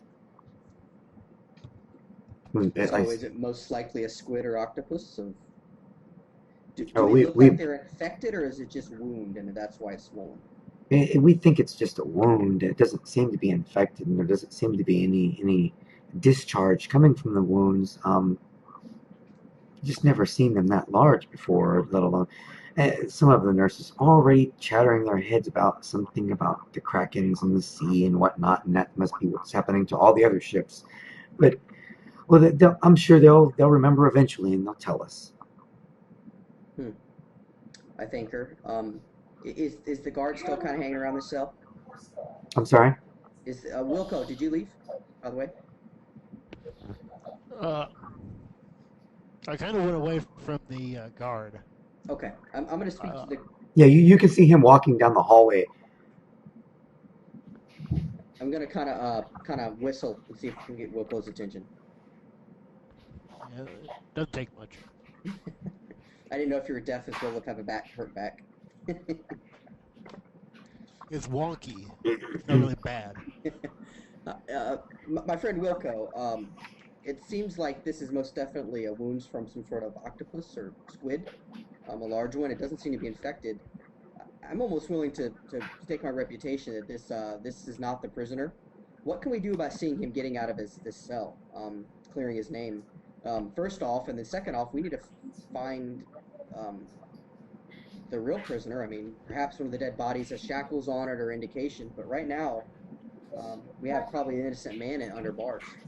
I know as an orc and people don't trust my cousins very well, but he probably didn't do anything. And it's so bad. People are literally. I think he didn't do anything either. I don't really have anything. I don't have the ability to snap my fingers and change his incarceration. But we can find out more about the prisoner that was supposed to be in the boat, what he's there for. We can go through all the bodies, maybe get lucky, and go from there, I guess. Yeah. I guess we should start with the captain of the guard, fill him in, and then maybe try to do some investigation. Okay. I tell, as we're walking away, I tell Crete, I'll be back. I'm going to try to do the best I can do. Thank you so much. I do appreciate it, and I'll see you soon. I nod, and then I guess I'll let Wilco lead the way. Yeah, I guess I know where they. Yeah, you know this building fairly well, Yeah. and you find his office, and you see him sitting down at his desk, and you can see he's going through what looks to be manifests of the other ship. He says, "Oh, come on in. I see you finally decided to sign up. I have your contract here still in the drawer if you'd like." Opens up the drawer and goes, "Oh, I've never actually properly offered you a job, though." To who? He's looking straight at Grok. I kind of shake my head rather emphatically. Well, not interested. I'll be it. Have a seat, gentlemen. What brings you to my office?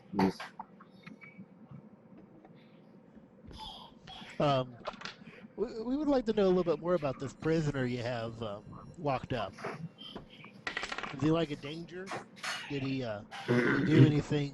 Did he eat the heads of babies? Oh, the prison of that. Well, it can't leave this room. I mean, but a prisoner. Well, I hate to use the word prisoner. More of an exile, I guess you could say.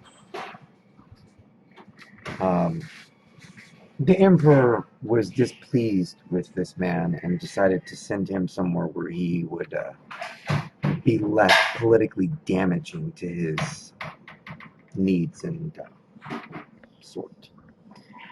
He was supposed to be escorted here, under guard, and we're not really sure what happened. He was on one of the four ships. We think it might have been the ship with the sick people, but we're not quite sure until we can properly identify the ship. We really don't know. You said man, Yes, so do you mean as a male or do you mean as human man? human male. Yes. So why is there an orc locked up as the Ah, quote unquote prisoner? Well, I've been looking through the manifest. I don't have him listed on this ship, so he must have been on that. Obviously, he was on board that ship. I don't know who he is yet. I can't confirm nor deny anything that he's saying is truth. So, I mean, honestly, I really have no reason to keep him locked up. He hasn't shown me any signs that he is a danger to anyone. No, and to be honest, he had a room reserved, which most prisoners, I would imagine, at least dangerous ones, wouldn't do. He seems to be a normal passenger that happens to maybe got his story is he got sick and maybe in a feverish state flailed out at some of the nurses, and so he agreed to be tied down so he wouldn't hurt anybody, and that's why he had the ropes around him. Um, Seems to be a Seems misunderstanding. seems feasible enough, and again, we really don't have the manpower or resources to keep him locked up at this point. I mean, we can't keep a guard on his door like the way we are now. It's just not a feasible solution. Besides, where's he going to go? He doesn't seem, malicious, so it would seem to me that we could get him released, and maybe we could help track down the original prisoner, which was the reason you hired us, and go from there. What do you say, Wilco? uh, well, yeah. We have to find out the true criminal, and we already know it ain't the orc. All right, I'll have him released immediately. I need to send a few people on board that ship. I need to find out who is on board that boat. And I was getting ready to, in fact, send a small crew out there to begin, hopefully, draining that ship out and finding what was left and find out what happened exactly. So, and then there's the bodies to sort through. It's just a big mess. We could go look on the boat, uh, hunt, sloshing through it. Well, that would be a great help if you could. And anything you find, you just report back to me. And then of course I'll make sure that the compensation is added, of course, to what I already owe you. Um, Yeah, yes, that would be really really helpful. yeah. I basically volunteered all three of us. Is that okay? I'm fine. I don't know if the halfling would like to slosh through anything. He is rather small, but we can find him and talk to him, I suppose. Yeah. Oh, okay. So Yannick, you walk with him towards the uh, Four Corners Tavern, and you guys arrive there uneventfully. Um, I will go to my. Will be very. I will be very servant, okay. right?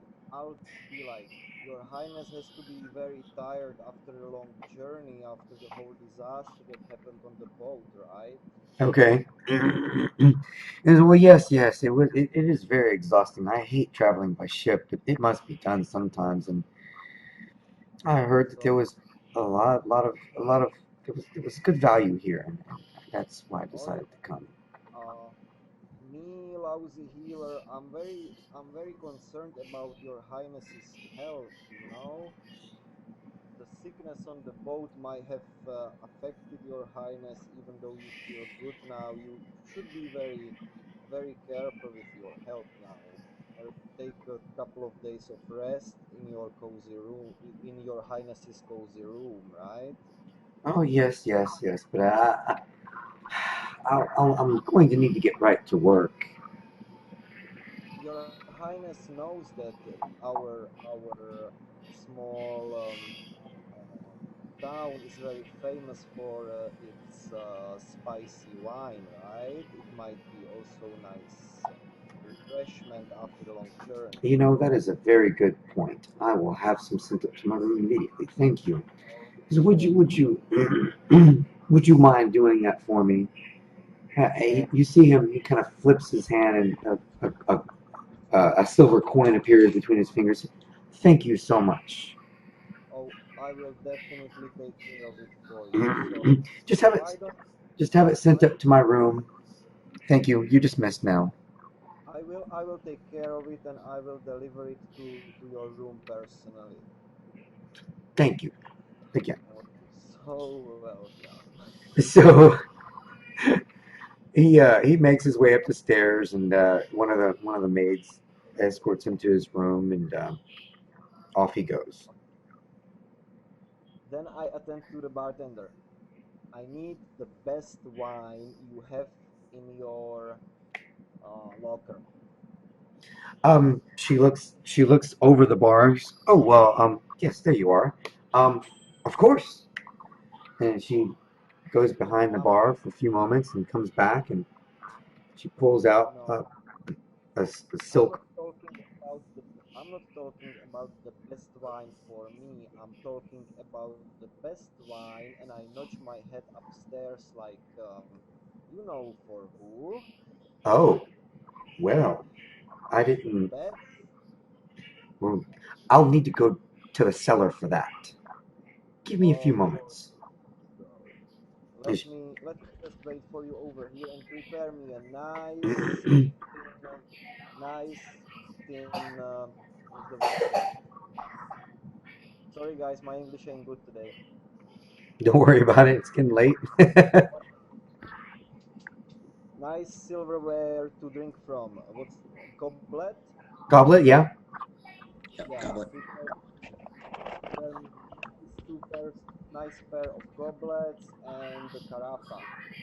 definitely. I will be back in just a moment. Because His Highness would be very mad if he gets his wine served in a glass pot.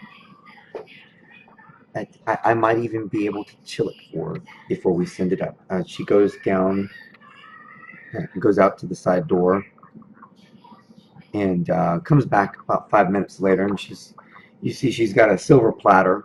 She's carrying a silver platter, and on the silver platter, you see a bottle of wine. You can see it's chilled, and you can see it's obviously cold. A couple of goblets there, and there's even a little plate of hors d'oeuvres to go along with it. Um, and Uh, she starts walking off towards the room, and I promised His Highness is very tired now, and he will not accept anyone in his room. And he asked me if I could deliver it personally, since I attended to his sickness in the infirmary. Why okay, don't you just Why don't you just let me take care of it, since I've already got paid for the service? And I hand her the silver coin His Highness gave it me. okay.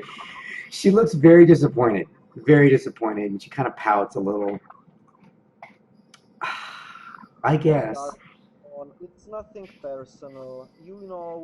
These nobles, they are so unexpectable in their behavior. I think it would be best for us all if he doesn't see any more new faces today, because that's what he exactly asked me for. Just this one time, though, okay? Of course, And just this one. one time, and she hands over the platter to you. All right, go. Got work to do. And you see she goes right back to the bar. Again, she looks visibly upset. You see as she's walking when she's, but he tips. I bet you he would tip really, really. And she turns back. Oh, This is the only time. I'm sorry, I forgot about the second silver coin His Highness gave to me. And I hand her one more. Okay, she seems a little more appeased now. And she's okay. Well, hurry up. We can't keep him waiting. Oh, yeah, yeah, I'm running. All right, so all right, so you're carrying the silver platter with the fresh wine and I take a break on the second floor. I do what I'm just typing through the chat, and then I will deliver the wine. okay. All right. Meanwhile, we're probably getting ready to stop in about 5-10 minutes. Dan and Brock, what are you guys doing? I think we agreed to help find the log for the fourth ship, and we were going to try to Yeah. find the halfling, if possible. We don't know where he went though, so I mean it's a big town. Yeah. Um, I mean if he's not readily visible, we have no idea where he is. We'll just kind of head to, I guess, head to the ship. I'm motivated by trying to free the orc guy, right? Right. But also find the prisoner out of a sense of duty. Um, who that is. So this seems the Okay. best thing we have.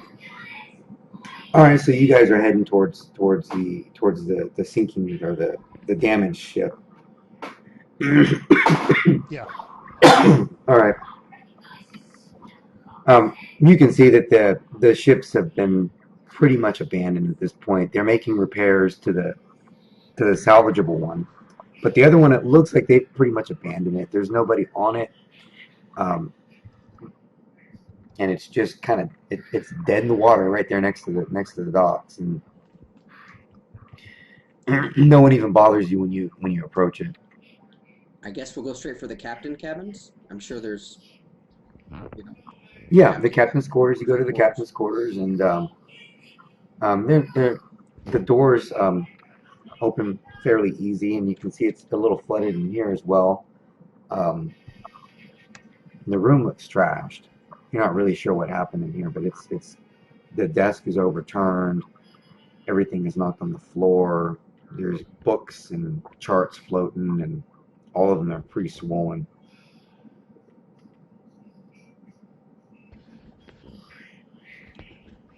I don't think I have any. I don't have any investigation skills. I have do, do, do, do.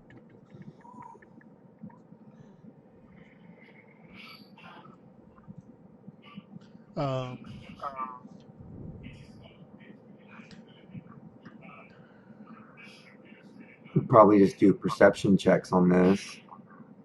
Okay. Yeah. You're looking for just a manifest, right? Yeah, I mean it would probably be Yeah. on a desk or something. I would imagine. Yeah. So just give me a perception check, the both of you. Succeeded by 2.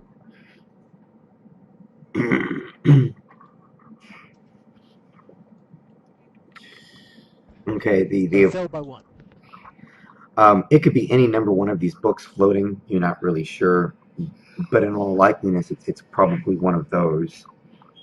Hopefully, it's not though, because they're pretty badly damaged. Okay.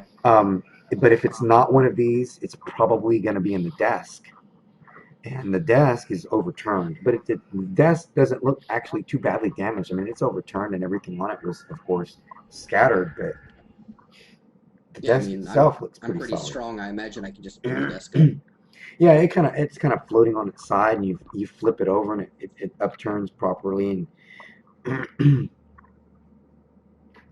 you can see the like I said, for the most part, it looks unscathed. Okay, I'm assuming there'd be probably a locked drawer up top or something like that. Yes. And so I'm gonna try to find that. That's one of the more important documents, and it's just wood. I mean, my strength is 20. Can I just kind of pop it? Yeah, we're not. You don't need to role play it. All right. Yeah, you just Okay. you yank on it a couple of times, and it finally just cracks and opens fairly easy after that. And inside, you can see inside like a waxed envelope on a number of letters and looks like some sort of legal documents. And in another separate cloth wrapped neatly is what looks like the manifest. Yay. My language is broken at best, so I'm gonna looks important. I'm gonna hand it over to Wilco. Okay. Yeah. It is Oh yeah, clearly yeah. the captain's log. It is a manifest of their voyage here. And there is a list of everything basically that was in the cargo, list of all the passengers. It's pretty much what you were looking for. The legal documents, however, are not. There appears to be a lot of land grants and things of that sort. A lot of what? I'm sorry, I missed that. Land grants directly from the emperor giving away certain pieces of property. Okay. Does the I can't read, so I can't really do anything. This is crazy. Well, I'm guessing since it's a log, it'll take a long My time that's just to read it, asserted our and material. get everything I need from it. Yeah, definitely. This is probably a really good stopping point right here. Okay. Okay. Yes, it goes midnight.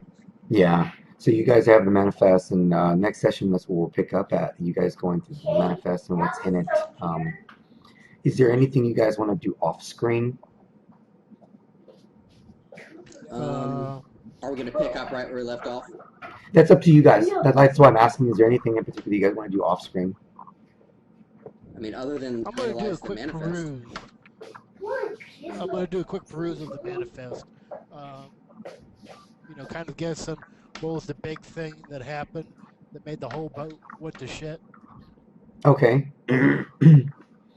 From quickly perusing I'm through. guessing the manifest is just like a diary, right? Yes, pretty much. Yeah, Okay, yeah. it's a lot of bookkeeping. So and so took this much from blah blah blah and used it for this or whatever, and this is what's in the cargo. Um, this is how much money is owed to each crew member. Blah blah blah. And I'm gonna just take a quick. Yeah, I'm gonna take a quick peruse, see if I can find really good info.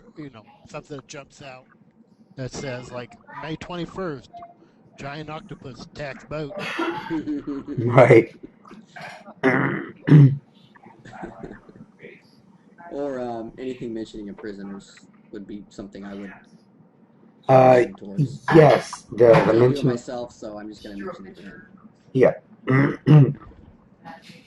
The mention there is mention of the prisoner in the manifest, and the prisoner was locked in the cargo, isolated from everyone else. Yannick, you mentioned you wanted to finish your little side job, right? Yeah, basically I just want to deliver the wine with one goblet.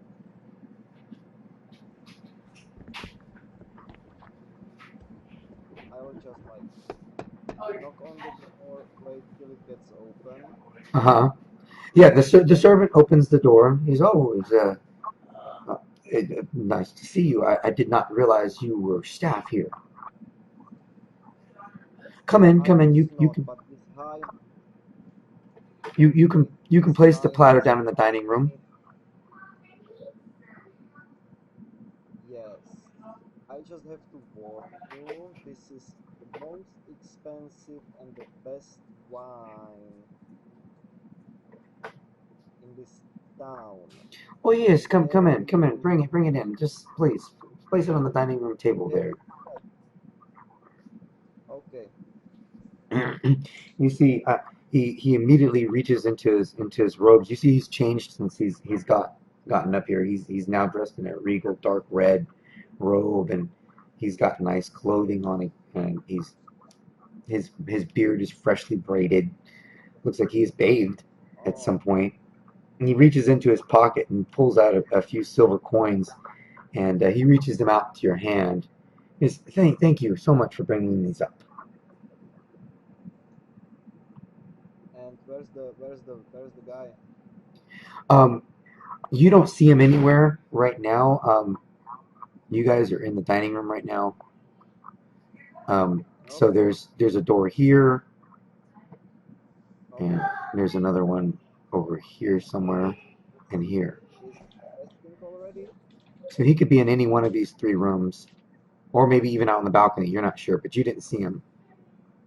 Okay. I'm asking the servant. His Highness have arrived already. Have went to the rest already. Oh yes, yes, he's arrived. He's actually he is soaking in a warm tub now as we speak, resting. Well, you might do him a nice service delivering his spiced wine, and he would enjoy it in his warm bathtub. Very true, very true. In fact, could you could you could you send up some warm towels, please? Of course, I will. And Just in make fact, sure, just make sure he enjoys his refreshing drink in a warm bathtub, as he, I bet, loves. yes, of course. Thank you so much. Oh, He you're takes a so welcome. coin and he adds another coin for the warm blankets, of course, or towels, and he hands you another silver coin. And Okay. he picks up the silver platter and goes to the I don't think I actually put a door there, but there's a door here. Okay, no He problem. knocks on the I door and opens it, and he says, "Sir, um, the house has sent up some wine, especially for you." And he walks into the room and closes the door. And you can hear Okay, I them. wait in silence for a moment. Okay, you can hear them, and they're talking quietly, and you can hear the wine being poured. And then a few moments later, the servant comes back out. Just thank you so much again. And he closes the bathing room. Is his is his highness pleased with this wine? Does he like it? I'm sure he will be. I'm sure he will be. Thank you again so much. And he starts showing you towards the door. Okay, I'm just making sure because I could get delivered some different kind. I will take care of the towels. Bye bye. Again, thank you again so much for everything. Okay, as I'm leaving the inn, I just toss those 2 coins to the bartender and shout, "Fresh warm towels." And then I Okay. leave. She waves at you. Got it. Now I need to wait. All right. So we're gonna go ahead and stop here for the night. Um, Okay. Again, remember if anybody wants to earn extra character points, you always can update any the wiki. Um, also, anything you want to do in between sessions, just let me know. Okay. Cool. So, and that even includes a little RP if you guys want to do like a little mini session at some point, or you guys want to even write your own little interlude of whatever it is you're doing in between sessions, and write it up and toss it up on the wiki that'll earn you a bonus character point too. So Okay. Cool. hopefully Sean will be able to jump in with us next week. I'll probably get together with him midweek and figure out what he's doing meanwhile, so we can get him in the story. It was fun. Thanks, man. Appreciate it. I don't know. Thanks for jumping in, guys.